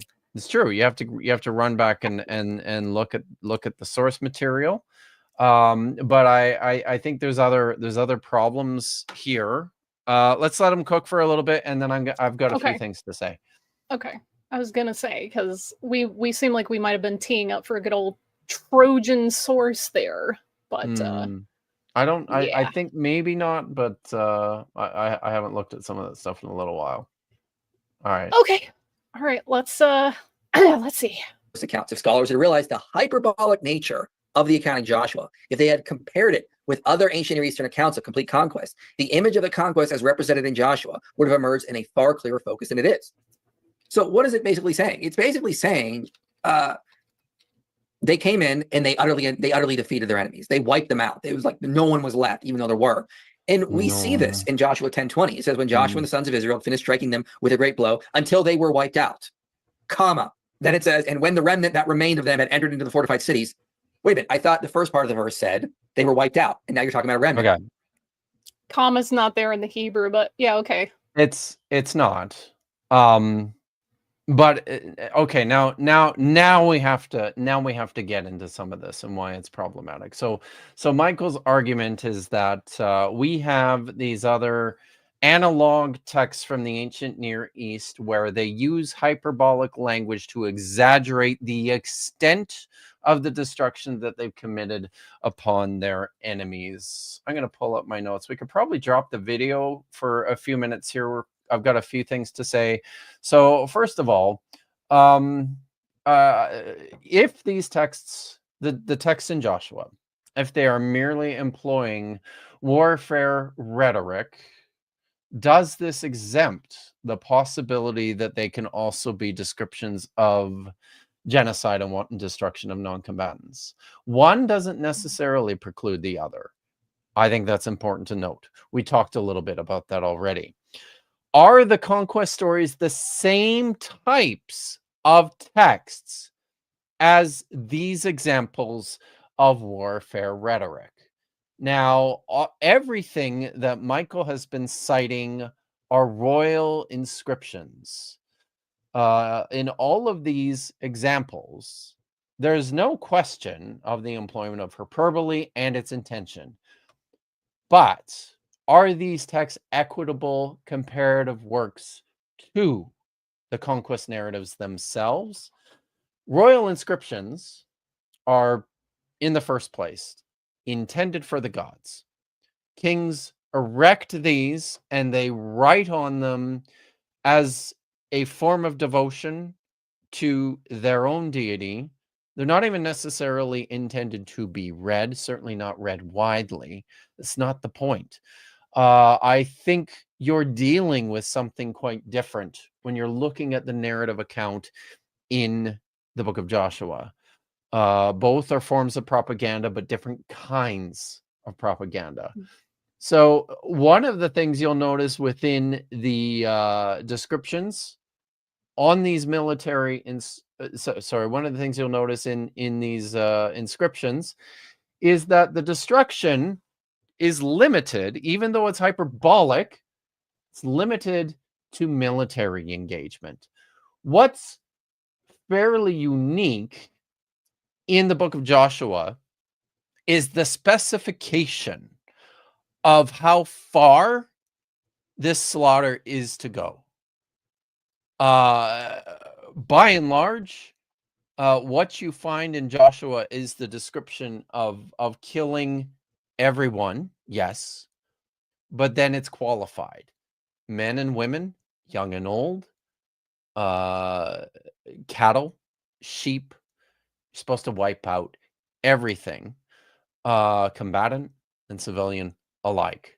That tends to be, it does occur on occasion in a few of the ancient Near Eastern these other royal inscriptions, but this is really something that does set these texts apart as something quite different. So even though these are hyperbolic, can we be certain that there was an immense slaughter? Does this preclude the death of non-combatants? So I'll say this this also. When it comes to the book of Joshua, if we're dealing with an actual description, remember, I've already pointed out to you that this did not happen. The book of Joshua is a fiction. It is a fiction written for the intent of the promotion of this isolationist idea for political purposes. I'll read you also from another scholar who makes the point that some of this is simply just a land grab as well. And all of this, is what's happening in the 8th, 7th, 6th century. So no, none of this happened. But let's say, for the sake of argument, that it did. Let's grant that this is historical, and then let's also grant that this is hyperbolic. Where's the guarantee? Where's the qualifier as we evaluate these texts that even if hyperbolic descriptions of the extent of slaughter, that these preclude the death of innocents, the death of old men, the death of women, and the death of children? There's no provision here for anything like that. You have to invent that out of thin air. And I'm sorry, I'm a scholar. I'm not interested in making shit up just to satisfy my own pet theories. So, we have to talk a little bit more, as I said, about how this gets technical and some of the terminology attached to this here. Who was it raised the question earlier about cherem warfare? It was Koopa 1282 asked about cherem warfare. There's a specific term that appears within the narratives of the book of Joshua. It's not exclusive to the book of Joshua, but it is used there more frequently than anywhere else in the Hebrew Bible. And this is the Hebrew verb charam, from which we get the nominal form cherem. This verb is used, usually described as to devote to destruction. The noun is usually described as, translated as the ban. It's a specific term that is applied to the action that the Israelites are to take specifically with the people in Canaan as a means of satisfying God's instructions with regards to their eradication. So Koopa pointed out earlier, very importantly, that at the heart of it, this term is a cultic term. So I'm just going to read a little bit from some sources. When we look into what we want, into how to translate words, if we want to understand what these words mean, the way to go is to consult your lexicons. The harder but much more effective way to go is to just look at how these words are used in context, evaluate these words broadly and in all sorts of different texts from all sorts of different cognate languages. And this is how lexicography is done. So this term is used to mean separate very broadly. It's used to denote things that are sacred, belonging to the gods. When it appears in the hiphil stem in Hebrew, this is the verbal conjugation, which is how it appears universally throughout the book of Joshua. It means to, and this is citing the standard work on the Hebrew language, the Hebrew Aramaic lexicon of the Old Testament, that's abbreviated as halot. I appeal to it a lot. Here's what they say. It means to put under the ban. It's not perfect, but it's the best we've got. Means to put under the ban. To devote to destruction, especially war booty. It's used of cities with all that is in them. All the inhabitants, all male, all the cattle. It's meant to destroy. It is used occasionally to dedicate something to Yahweh by the ban and therefore rule out its redemption. So whenever this term is used in this form, basically what it means is that you are setting aside whatever is committed to the ban, whatever is devoted to destruction is set aside as belonging specifically to Yahweh. Within a wartime context, I like to describe it like this. kings could convince their subjects to go to war for them on the promise that if you go and fight my battles, you can go and collect spoils from the people that you defeat.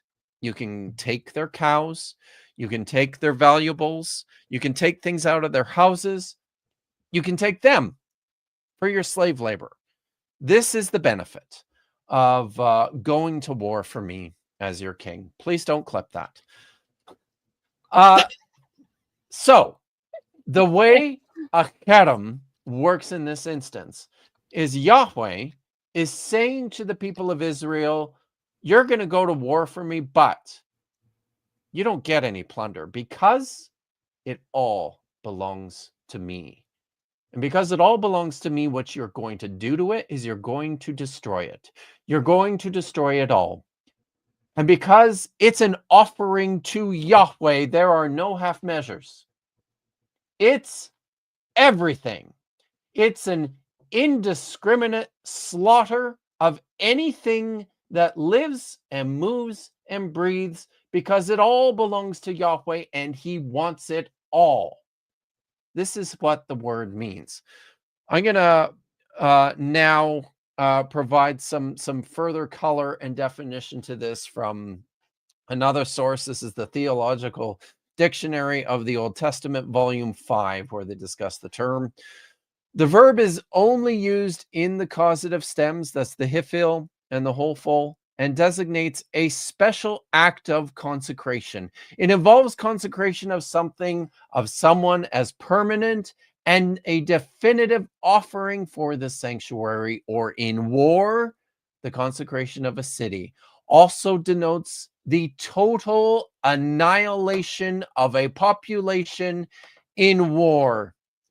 He goes on to say, the utter destruction of a city or a country in respect to foreign nations appears in texts such as 2 Kings 19:11, 2 Chronicles 20:23, Isaiah 11:15, and so on. The emphasis is on the element of an action that is radical and total.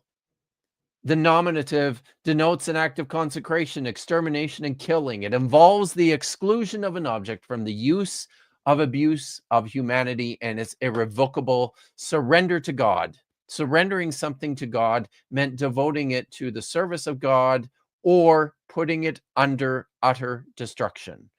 The nominative is reserved for things and cattle in Deuteronomy 7:26 and other texts in Deuteronomy. But then he goes on to say this, and I think this is really important, and this will bring us to a third point here.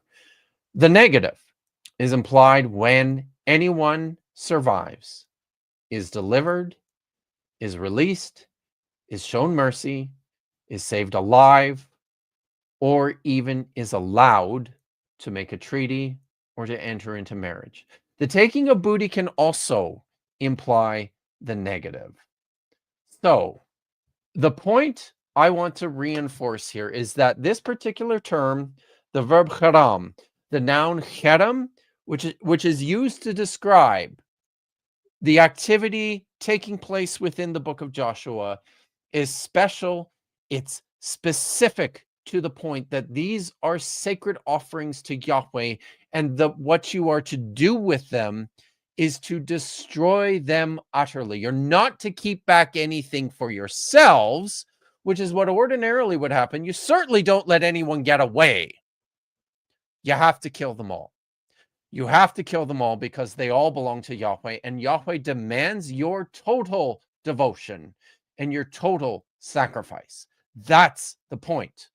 There are two important stories in the Old Testament. One appears in Joshua chapter 6 with regards to cherem offerings, and the other appears in 1 Samuel chapter 15. In Joshua chapter 6, Joshua chapters 6 through 8, this is Joshua's conquest of the city of Jericho specifically, and then the city of Ai directly thereafter. And in this story, Joshua delivers the command from Yahweh that you are to commit everything to the ban. You are to utterly destroy everything. Everything is part of the cherem of Yahweh. He goes on to say that you are to kill everything with the sword, man and woman, young and old, sheep, and goat. Leave nothing left that breathes alive, is what the text says. The text goes on to say that this is what Joshua did. Joshua and his armies destroyed everything and everyone in the city of Jericho that breathed, and then burned it all. This was the fulfillment of the cherem. Now, we go on to read a little bit of Rachav, the prostitute, the sex worker in the city who saves her own life and that of Rahab, the family. for those of y'all who don't Thank speak. you. Yeah. This is a special exception. I'll probably say something about that if we get to that part of the video with Michael. I'm not sure we'll get through it all, but if we get that far, I'll say something about that. Now, what happens in this story, a lot of you know this story in the book of Joshua. There's a fellow by the name of Achan, son of Carmi, Achan in English. He, we are told, keeps back some silver and a garment. And as a result of this, the text goes on to say that the fury of Yahweh was kindled, because not everything was committed to the ban. Achan managed to save a couple of small items, non-living items, for himself.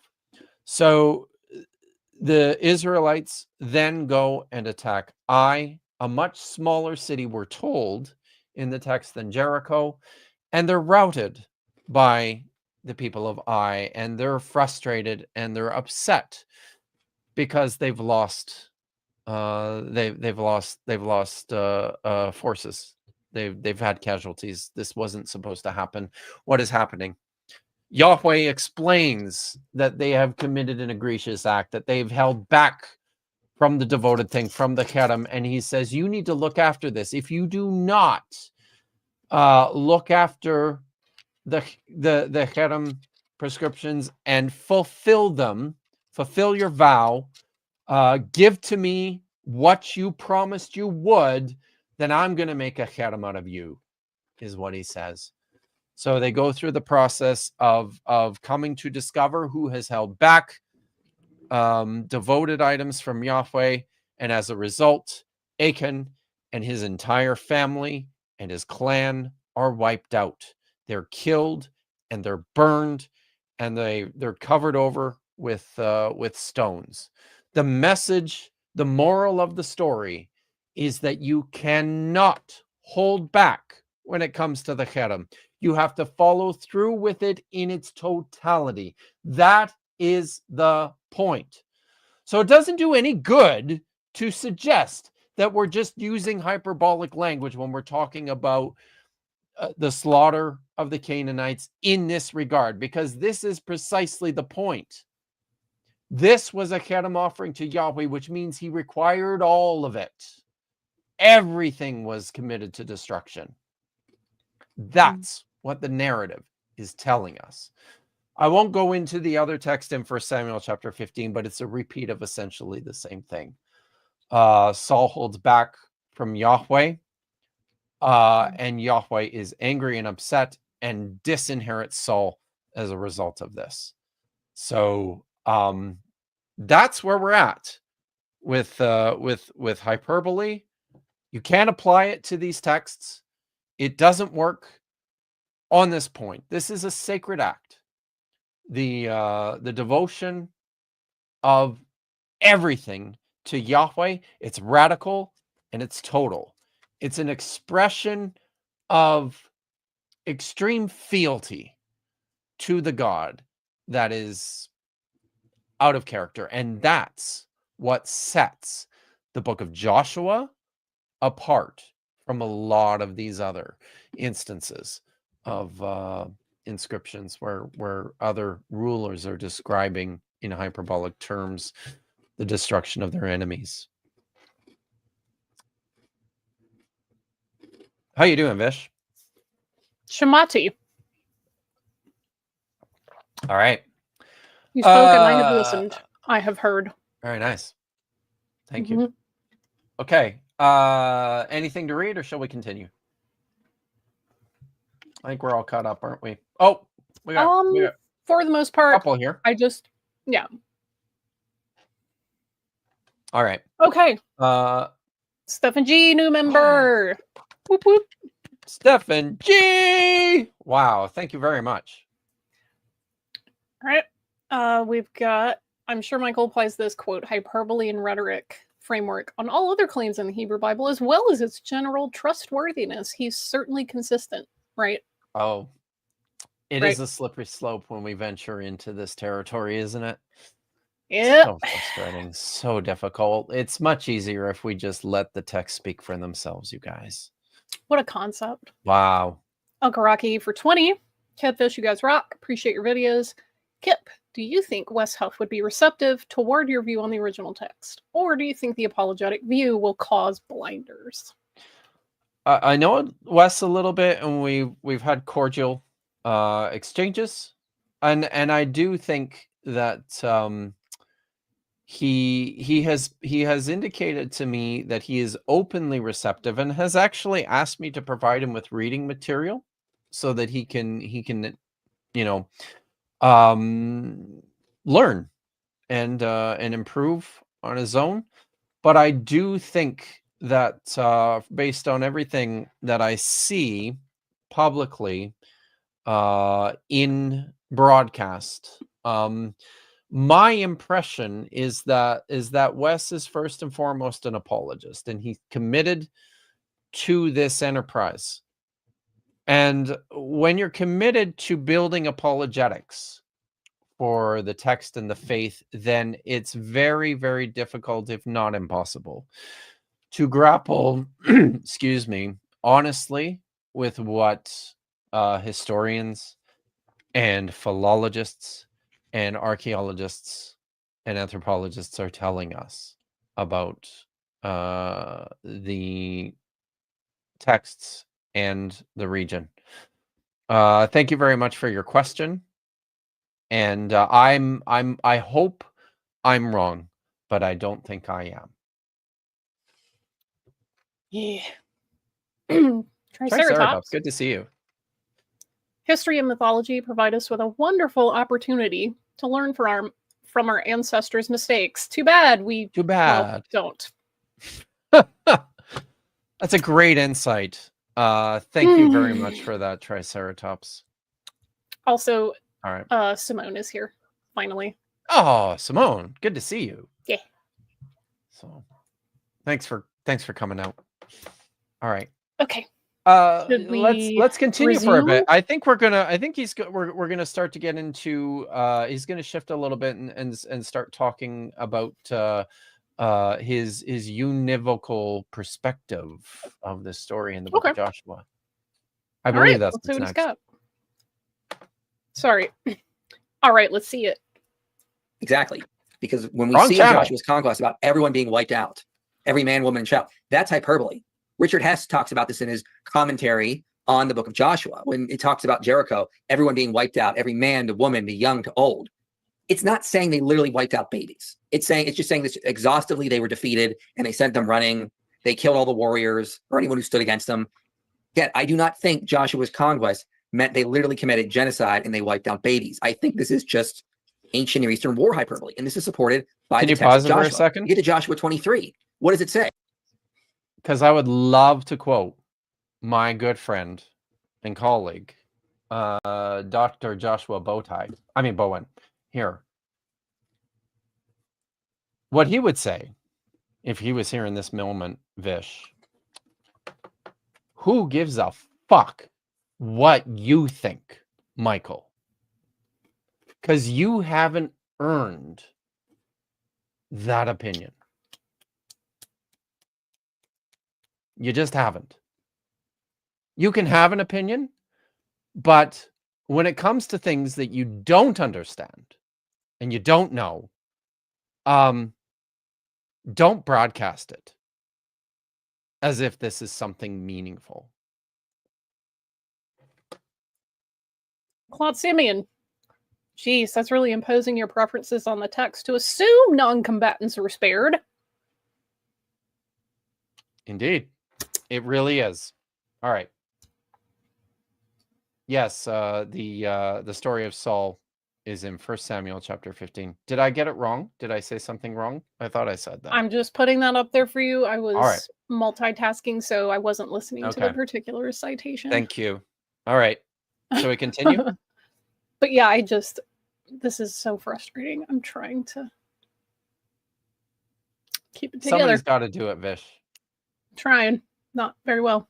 Okay. Well, we read, so it says, verse 9, for the Lord has driven out before you great and strong nations, and as for you, no man has been able to stand before you to this day. One man of you puts to a fight 1,000, since the Lord your God fights with you as he promised. Be careful, therefore, to love the Lord your God. For if you turn back and cling to the remnant of these nations remaining among you and make marriages with them, so that you associate with them and they with you, know for certain that the Lord your God will no longer drive out these nations before you. Okay, obviously, many of the nations are still there. They're able to continue producing because it says, hey, don't marry with them. Okay, we see also this in the first 2 chapters of Judges. A lot of the Canaanites are still there. So this is not about wiping people out. This is about Israel coming in, getting rid of the evil culture that did child sacrifice and cultic prostitution, and taking over and replacing it. That kind of thing. Mm-hmm. Kip, do you know what I'm thinking right now? I bet you're hungry. Well, yeah, I'm snacking on something, but Okay. I keep a whole no. snack stash by me. All right. I don't know what you're thinking, Vish, but I want you to share with the good people what you're thinking. The thought that crossed my mind just now was, fuck you, Mike.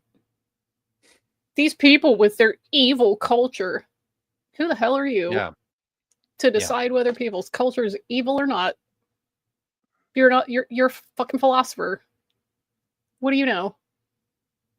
Bear in mind, everyone, as I pointed out earlier, these texts in the book of Joshua, we have to treat them pretty sensitively to the historical, what scholars would identify as their Sitzenleben, their setting in life, the time and place and circumstances in which they were written, which, we can trace back to maybe the 8th, 7th, 6th century, when there was this effort underway to draw these sharp distinctions between those of us who are on the inside, those of us Judahites in this Judahite kingdom, those of us who worship Yahweh and Yahweh alone, and those other nations around us, with whom we're not going to form treaties, and we're not going to ally ourselves. We're not going to intermarry with them.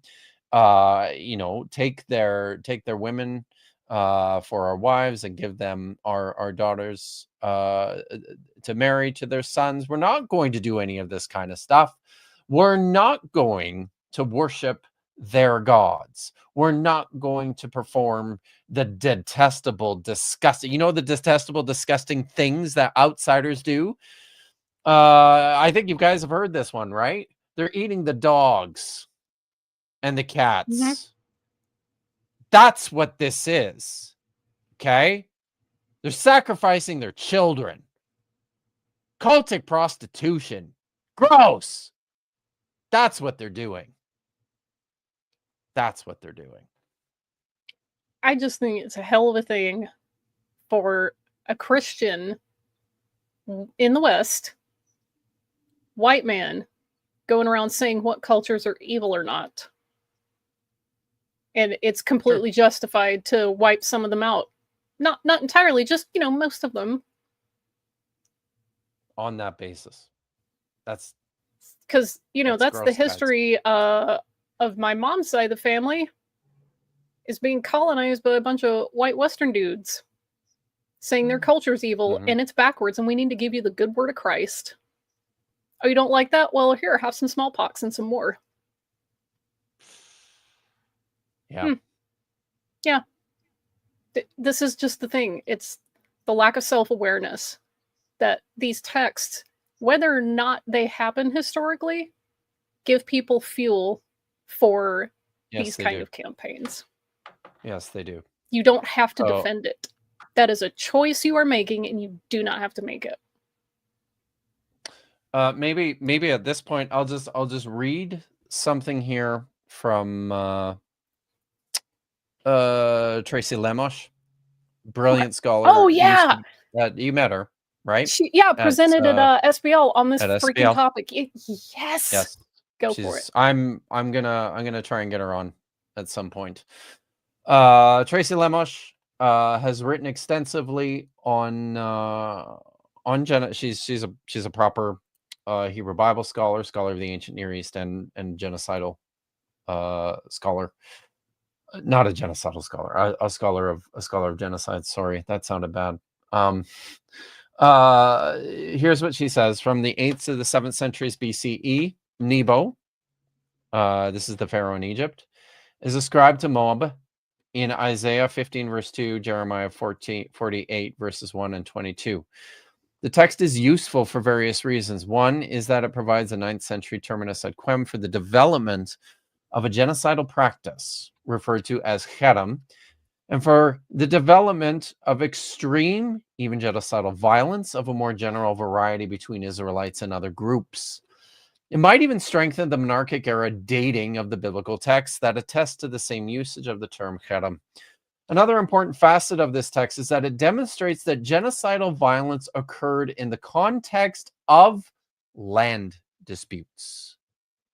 Although more than one biblicist has attempted to minimize the severity of the genocidal passages of the Bible by stating that such violence did not really occur, the Misha inscription instead points one toward the conclusion that such violence did in fact sometimes happen. And what she's getting at here is that the 9th century Misha stele, which Michael mentioned, but also failed to note this about it, it actually also uses the same term, cherem, the verb, and describes a similar situation in which Misha is committed to the slaughter of the entire population of a particular city in order to occupy it and to inhabit it. So yeah, but we should continue. Yeah, I remember Tracy presenting at SBL It's on phenomenal. exactly how this exact rhetoric in Joshua has been historically and is currently being weaponized in the service of genocidal campaigns. And her analysis of how Isaiah 34 played in, and how she mentioned that Edomites were being slain with animals as if the two groups were just equivalent levels of personhood or worth. And the language used for both of those was just showing the dehumanization. So yeah, Tracy's got the juice there. Yeah, she does. This is why I really think that if these conversations come up and people want to talk about genocide and rhetoric and things like that, then they need to be platforming scholars that study that. So listen, you guys are going to get me into trouble. I'm just like, yeah. Oh. And I was just about to put that up. This is why this shit matters. It is a mirror of his modern view of empire, genocide, and so on. He talks about every time a Christian trips over his shoelaces as a persecution, but otherwise it's nothing. Yes, it's a very good point. Thank you, Hayden. Have you seen that let's go. that meme of the little boy with the boot pressed against his face, and it says Christian persecution, and then it zooms out and he's got his hand in the boot and he's pressing it on his own face, and it says in the West. Yes. Yeah, that's what. Oh, Domingo for Canadian $5 says, "Are there going to be more Diablo? There are no more on the horizon yet. It's on sabbatical. It's on sabbatical, and it might be permanent. I don't know. I would like to get it back, but it is going to take some work, guys. And it's something that the Diablo critics haven't had conversations or discussions about in a while. So I'll repeat it. I'd love to get it back, but we have some things to sort through before we can. Yeah.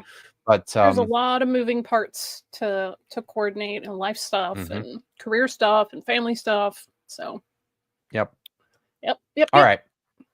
Okay, doke. Let's keep going. And we also see this in the book of Joshua. Rahab, for example, says, "Hey, I'll join with Israel. I'll help Israel," and she's spared. There's also a city as well that joins with Israel, and they're spared. It's Michael, not this idea. Pause it for a second. Literally, did he He's saying the quiet part out loud here. Did you even think about this before you said this? Why does Rahab have to be spared? telling on himself. Isn't she fine?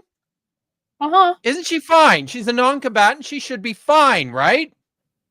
She'll be just totally okay because they're not going to do that. They're not going to kill. Her life is not in danger, is it? She's not part of the army. Why does she have to bargain for her life and the life of her family if they're not in danger? You're making my point for me, my guy. Sorry. See, this is exactly what we were talking about at the beginning of the stream with Wes. Is it hyperbole or did God command it? Pick one. Pick a lane. Either this wasn't intending to include non-combatants, it was just like, it's exaggeration, it's hyperbole. It just means like, you know, kill all the male soldiers. Not the women and the children, certainly not the babies. But then 2 seconds later says that, you know, Rahab has to negotiate to save herself and her family. Like, why would she need to do that? Just, yep, r/self-aware wolves. Swear. Yeah. Okay. All right. We're so close. Commit absolute genocide. I think we have just interpreted these texts in modern lenses, not in the ancient Near Eastern context, and see as hagiographic hyperbole.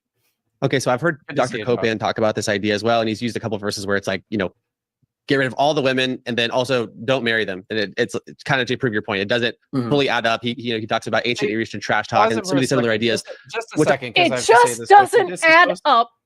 No, this is maybe one of the stupidest things said among the many stupid things. When the text says, don't let any of them survive, don't intermarry with them, that doesn't somehow contradict the instruction. That's part of it. He's saying you have to kill them all. You can't intermarry with them because you're going to kill them all. Like, yeah. Do you not see that? Okay. You can't just be like, well, we're not going to kill this one because like we can just marry her and convert her to one of us. Like he was like, no, don't do that. Yep. That's not saying, oh, you could potentially spare some. Just don't marry them. Like, no. All right. This is so frustrating. Which I'm open to that interpretation to some extent, but here I guess it would be just a clarifying question is, for me, that works in some of the descriptions of what took place. But when it comes to something where it's God himself talking and he's giving a command, you know, you guys do this.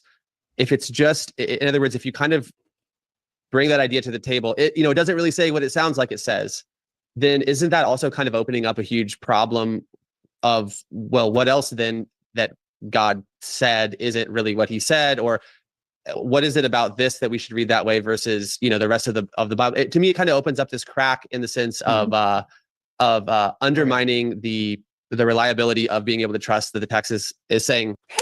Okay, I can't not. And just look at Mike's reaction. He's like, oh shit. I gotta to address this. Oh, fuck.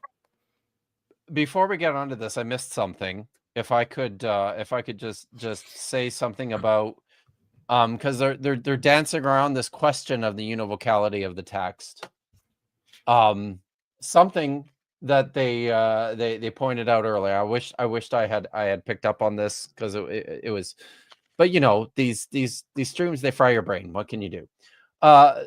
One of the points that they want to make is that there's this inconsistency within the narrative where there are these instructions to kill everyone and wipe everyone out, but then there are places later in the text where it points out that there's actually still Canaanites living in the land. And Michael also mentions that in the book of Judges, there are still Canaanites around. And the reason he's taking this approach is because he's speaking to, by and large, evangelical Christians who hold this particular view of the text as just a straightforward recounting of history told in order, and he doesn't have an accurate, sophisticated view of the composition history of these texts. What we're dealing with, especially when it comes to the book of Joshua and the book of Judges, are two quite different views of how the settlement of the Israelites in Canaan took place. And I'm just going to read a little bit here from a few different scholars. So first of all, let's look at shoot, I lost my place. Here we go. I think this is right. Yes. Okay. So this is from Thomas Dozeman's recent commentary on the book of Joshua. In making his point about the sharp difference between these competing traditions with regards to the settlement at the end of the Bronze Age and the beginning of the Iron Age. He says the books of Joshua and Judges agree in portraying the Israelites as non-indigenous to Canaan, requiring an invasion to secure residency in the land, but the nature of the invasion, the view of city-states, the relationship between the Israelites and the indigenous urban population of Canaan are significantly different in the two books, that is in Joshua compared to the book of Judges. The book of Joshua does not share Judges' dark view of history, in which tradition inevitably leads to forgetting of the past, resulting in apostasy and the decline of culture. Instead, the story of Joshua traces the procession of the ark into the land with the positive goal of the Israelites resting within the land in covenant with Yahweh. The contrasting views of the history in the two books are reinforced with different presentations of the most prominent characters. Joshua emerges as the central leader and the most dominant character in the book of Joshua as compared to his less defined role in Judges. The Israelites are presented as a unified nation under Joshua in their present conquest of Canaan rather than as individual tribes in Judges. The plot is also different in the two books. Judges is a story of conquest. Joshua is an account of extermination. He goes on to say, Joshua is a story about the successful purging of royal cities from the promised land of Canaan and the extermination of its indigenous population. The point of view of the two books provides a further contrast. Judges idealizes the southern tribe of Judah in the telling of the story of conquest, while the book of Joshua focuses on the northern side of Shechem, which is the ancient identifier for the city of Samaria, the northern city. The city of Shechem as the central sanctuary of the ark. The comparison indicates that the author of Joshua reinterprets the partial and failed conquest of Judges into an account of the successful extermination of the indigenous kings and royal cities under the leadership of the northern hero Joshua. The point he's getting at is that Joshua is actually itself an attempt to provide an apologetic and propaganda against the earlier text of the book of Judges. I'm going to read a little bit more here. This is from Susan Neidich's commentary on, I believe this is her commentary on the book of Judges. She says, American and European biblical scholars in the 20th century expressed an understandable interest in matching the narratives of Joshua and Judges with actual historical origins of the Israelites in the land. The Bible itself seems to offer two different versions. One represented in Joshua, for example, in the summaries in Joshua chapter 10, verse 42, 11:23, 18:1, and 24:8-13, which suggests that Israelites swept into the land in an unbeatable military wave in successful commando force, aided by the divine warrior and assorted miracles. The other version, well represented in the middle chapters of Joshua.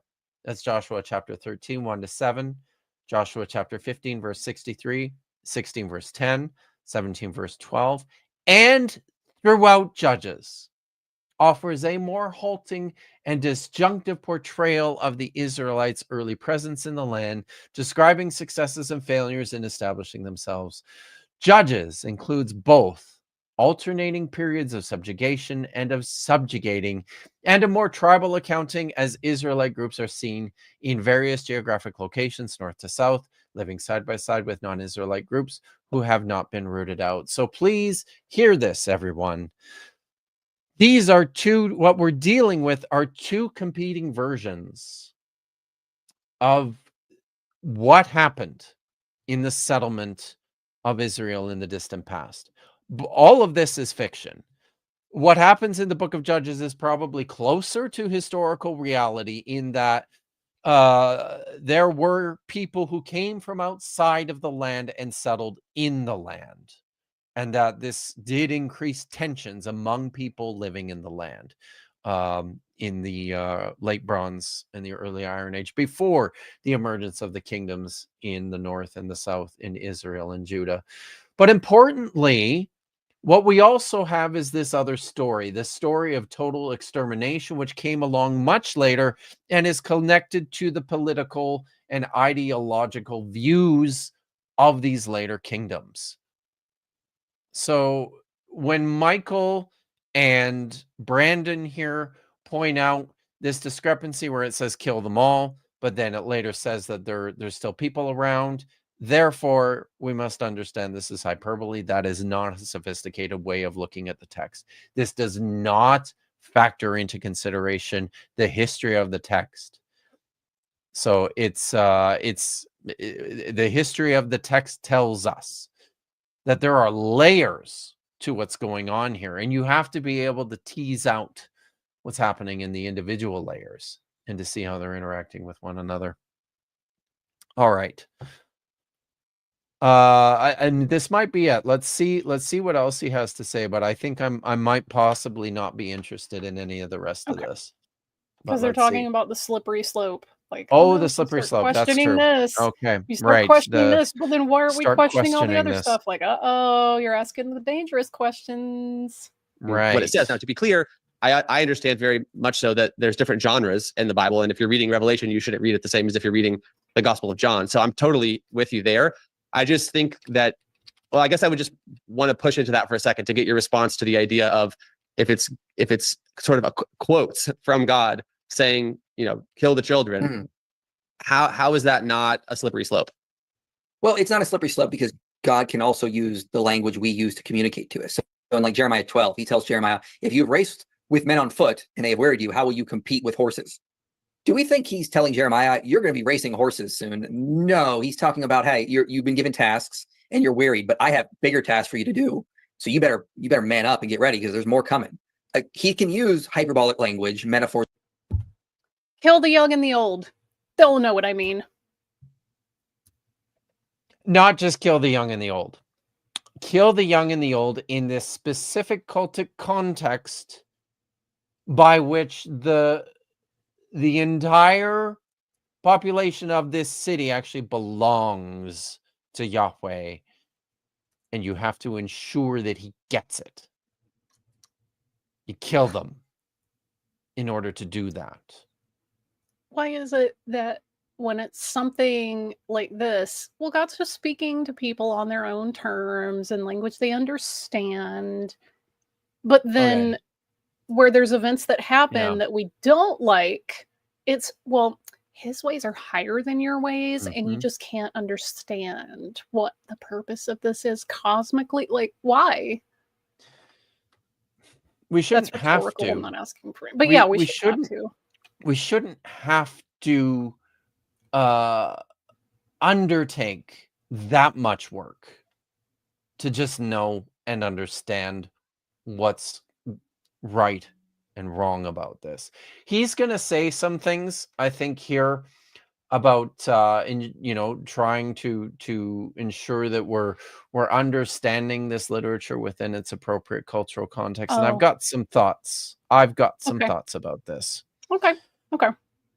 I think that's what's coming. As well. Jesus does this. He says, get the log out of your eye, forget the speck out of someone else's eye.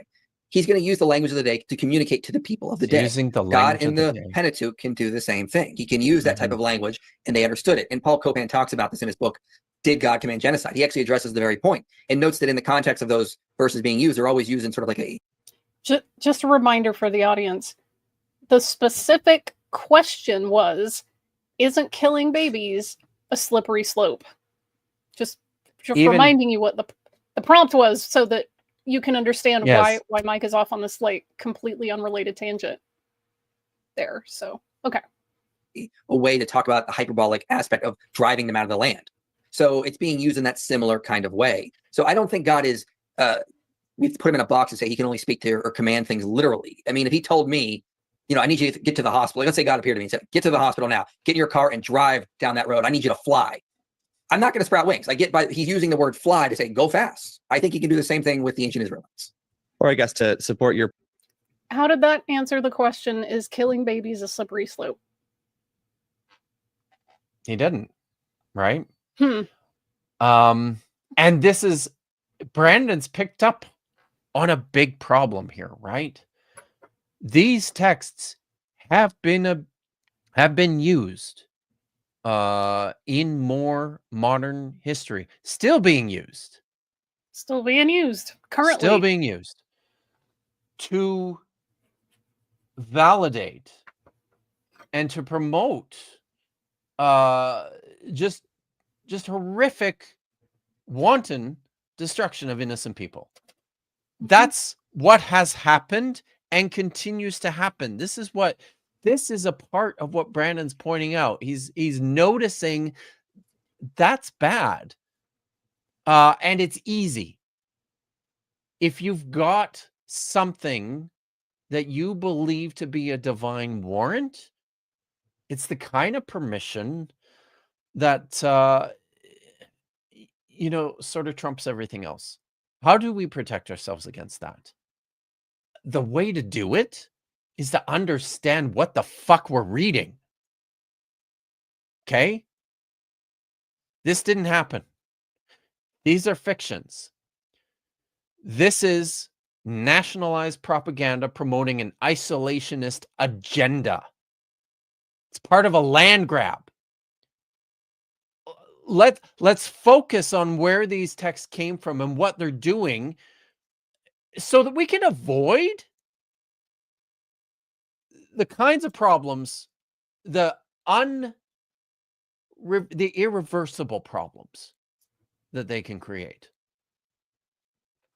when you talk about this being like identity and land grab and all that kind of sociopolitical rhetoric, this is not just a part of like modern history in the last like couple of years. This is something that's been going on for centuries in multiple cultural contexts.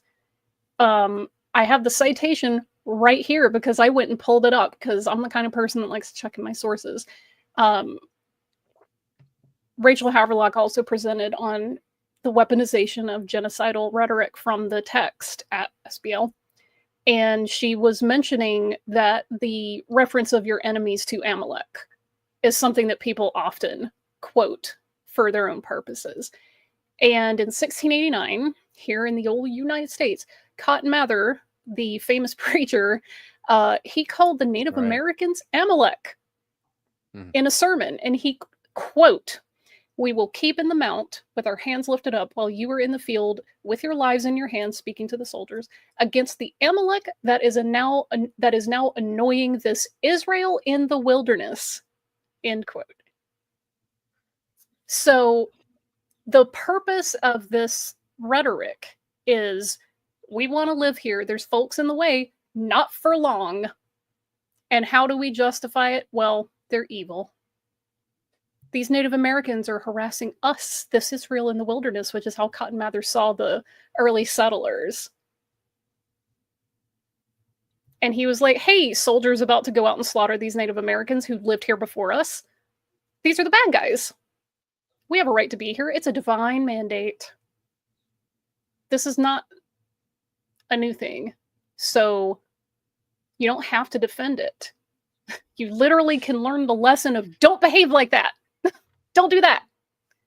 And yet, people, for some reason, feel motivated very strongly to defend this the same way they defend slavery. You don't have to do that. That is a choice that you can feel free not to make. And that's something like, even the chat's picking up on this. Domingo said there's apparently good genocide and bad genocide, just like there's good slavery and bad slavery. And that was something that you, Kip, have mentioned before on a previous stream. is when in the Exodus narrative, God is talking about like, I'm going to redeem everybody from Egypt. He doesn't say, well, it's because it's the moral and the right thing to do. He says it's because Israel's my slaves, not Egypt's. They belong to me. Those are my slaves, my slaves. No one else can have them. So this is just one of those things. We keep having a harp on it. Like, thank you, J5. Dan McClellan says it all the time. It's about negotiating with the text in order to like enshrine power and values. Yeah, that's what it is. Yeah. And the text is pretty straightforward about that. It's like, okay, so then they went in and they conquered all these places, and now we have a land that's just ours without all these pesky like outsiders, and we're going to establish our own way of life here. Yeah, that's what it's for. Yeah, the United States did it. The did it like. I actually think I remember reading about this in I might have even been an undergraduate and reading about how in South Africa the early Afrikaners also employed their understanding and built a kind of nationalistic theology on the basis of their reading of the book of Joshua and their displacement and extermination and genocide of the indigenous people in South Africa.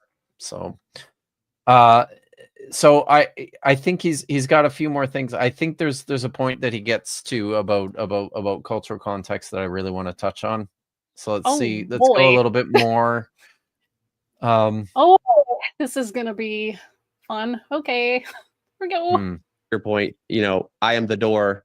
I am. I'm still talking about Dr. Craig hyperbole. takes the approach of saying that basically because God commanded it, it is moral, and he takes a more literal approach. Like the children really did die, and it leads into an interesting discussion where Alex O'Connor basically says, well, wait a second. Isn't that one of those things that y'all Christians use to support the idea of universal objective morality? Isn't that just the type of example that you would use to talk about our shared moral intuitions? Because it's so obviously immoral. But now here you're saying God said to do it, and therefore, by definition, it is moral since God is the source of all good. Now, I want to... Woo! I mean, that is the William Lane Craig approach, right? Cooked him. The Canaanite babies were lucky because they all went to heaven. Hey, if William Lane Craig wants to say that the Canaanite babies are lucky for being slaughtered before they could grow up in sin, then why do evangelicals oppose abortion? Those could grow up to be ungodly, like liberal, atheist, gay, trans people or something. Dark I'm Matter sorry. 25. Is that the has wrong a great video set of standards on this, by the way? Mm. So I quite like it. It's just it's gross. It's gross. This is, but yeah, I think this is funny that he's taking this to its logical conclusion. Well, if God says that it's fine. What do you mean universal human morals? Must be fine. Woo! Whew. Okay. So this is now a little bit more philosophical and less textual. Oh, okay. But so I wanted to, and given that you are a philosopher, as far as I understand, So this is what happens, guys. We can drop the video now. This is what happens when I don't prepare. I miss things, and I if I'm not following closely. So one of the things, and we're not going to go back and look for it, but there was something I felt important to say, and then we're going to wrap up after this. But one of the arguments Michael makes, one of the arguments that you continue to encounter when approaching these texts, is that it's not fair to evaluate people from antiquity on the basis of our modern moral systems, on the basis of modern progress. And I've heard some employ this term presentism to describe this, that you're inappropriately you're inappropriately signing your own cultural, your own modern cultural, moral, ideological values onto a time and place in antiquity where they don't belong. So first of all, I want to say that there's every scholar would agree that the systems across the board and the ways in which ancient people grappled with questions of identity and morality, questions of ethics, questions of society. There's no question that people approach these things differently. So, for example, when the Bible provides a definition of assault, it's not a modern definition of assault. And it's because they're operating under quite different premises and circumstances. So on the one hand, this is correct. It's important to recognize that this was an entirely different world than the one in which we live. It's also important to recognize that there's nothing particularly distinct, and this is a point. It's an interesting point, as Vish has stated a couple times here. Pick a lane, you guys, because out of the one side of their mouths, very often the point is made that Israel was a part of this world. They were just speaking using the language and the terminology of the day. You can't be too hard on them because, they're just part of this ancient Near Eastern cultural milieu and they're still operating within that. But then out of the other side of their mouths, they also want to say Israel is special. Israel is unique. Israel is progressive. Israel is moving towards this model of redemption. So this is not what we're talking about. I think it's important to recognize, yes, the sharp differences between that world and this world. However, I also firmly believe that it is both right and it's necessary to make value judgments on what happened in the past, on the ways in which people thought in the past, not as a way to denigrate our ancestors or to cast shade on people from antiquity as if they're somehow lesser or unenlightened or, not nearly as smart or insightful as we are. No, that's not what we're doing. What we're doing is we're recognizing that the world in which we currently live is one from which we benefit. And when you get down to it, it's a world that we have built in large part because old worlds were shitty. They just were. You don't want to live in antiquity. You don't. It's terrible in Past many was ways. the worst. And our world is far from perfect. But it's still a hell of a lot better than, the centuries of shit that we had to go through just to get here. So I take issue with the charge that any time that we point out, slavery is bad, and when people in antiquity were enslaving one another, that's bad. All we're doing is we're expressing a modern moral outrage that I think is important to own and to embrace because it helps us. This helps us to avoid falling back into old ways and old ideas. The thing to do is to condemn evil wherever you see it and to embrace the good. I actually think that's all I have to say.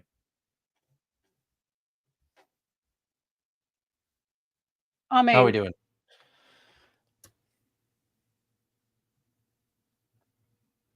She's nodding. It's a good sign. All right. Yeah. Just I don't want to unleash on some of the participants in the chat. So Oh dear. your See, your yeah. missive there, I support it. So co-signed. Thank you. And we will I will not be distracted by the chat, but I do think we have a couple more super chats. If you guys have any more questions or anything, please get them in now. We're gonna shut it down here pretty quick. My good friend Pat Lowinger from Discovering Ancient History with Pat Lowinger has sent in a couple of super chats. In comparison. Yeah, it is. It's very fair. Pat Lowinger is an archaeologist. And he works with I'm gonna get this wrong, Pat, and I'm sorry, but I know he works with Roman materials. I don't know the era offhand. It's much later than the stuff that I do, and it's in Europe. I know that much. So Pat's a cool guy. He's a good friend. He does some interesting stuff when he can get the chance, which is not often because he's busy doing real shit, right? Like teaching classes and like digging, which is something that actual archaeologists do. Doing the work. Keep doing the work, Pat. Thanks for showing up. And he threw up one more there. Yeah. Oh yeah. Doesn't know about ancient warfare chariot runners. Yes.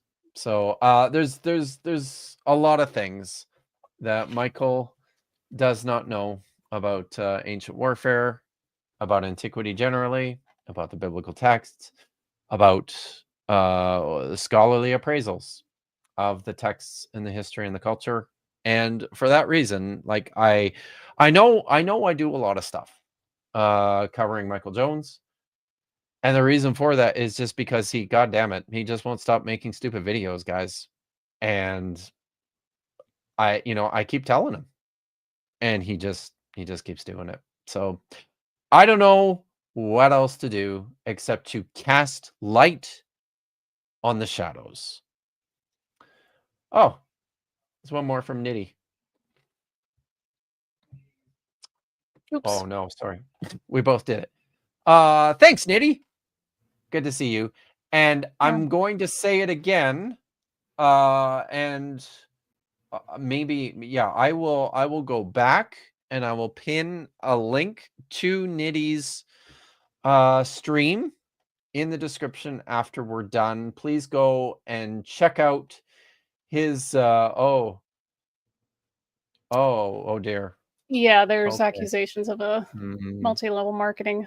Okay. Which is definitely not a pyramid scheme. Don't say that. And I'm not making any of those accusations here. I am that, but go check out some of Nitty's stream that's left. Is it still there, Nitty? Can they oh, you can't look at it. Oh, that's that. Well, you know what? Go check out Nitty's channel because it's great. He does good things over there. And on occasion, Nitty and I hang out late on Saturday nights and laugh our asses off while I get drunk. So that's coming. Not this weekend, next weekend. We're going to do another installment of Budget Scripture Saturdays, which is a fun show you guys should check out. So, yeah. You got anything happening, Vish?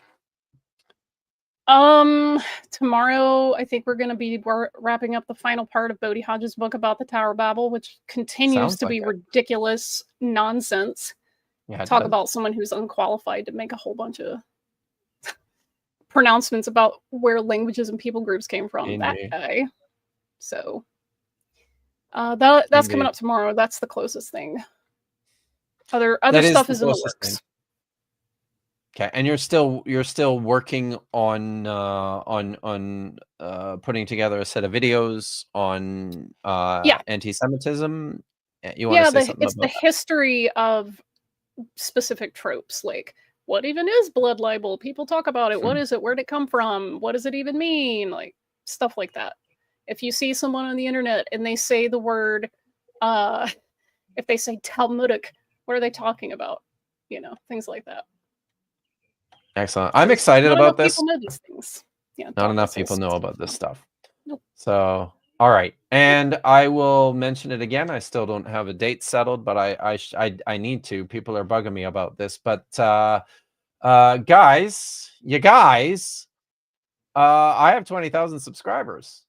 Heck yeah! So, thank you, Heck thank you, yeah. everyone, very much. And I've never done a subscriber celebration stream, but I am going to be doing one in the next few weeks. It'll be in June, probably the first week in June.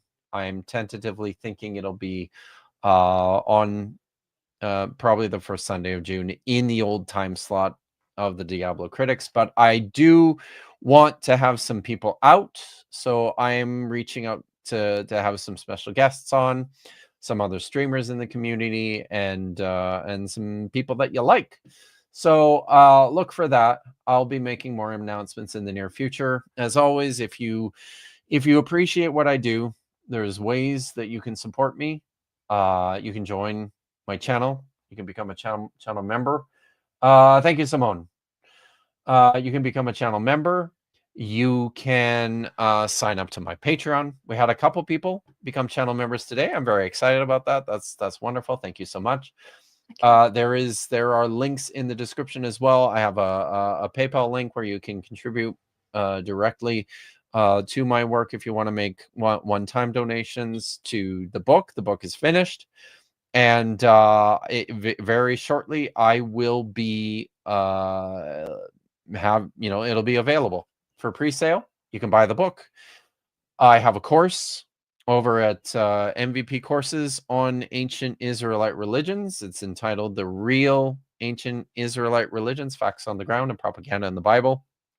Go buy the course. I talk about a lot of the same kind of stuff in the course. And I also teach language courses with Dr. Josh over at digitalhammurabi.com. You guys should be supporting Digital Hammurabi anyways, because Dr. Joshua Bowen and Megan Lewis are just the nicest people on the planet, and they know a lot of shit. They are. So yes, they do. Yes, they do. So go do that. And I'm trying to think if there's anything else. I don't believe there is.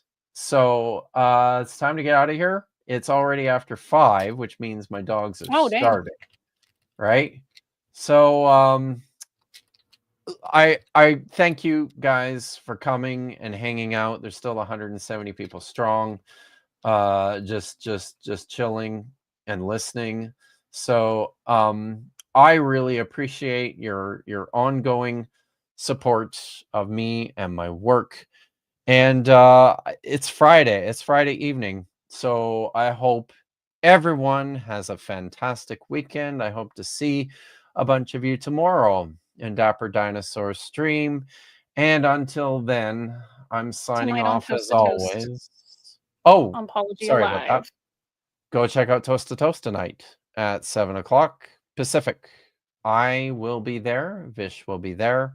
Many people will be there, much to Paul's chagrin.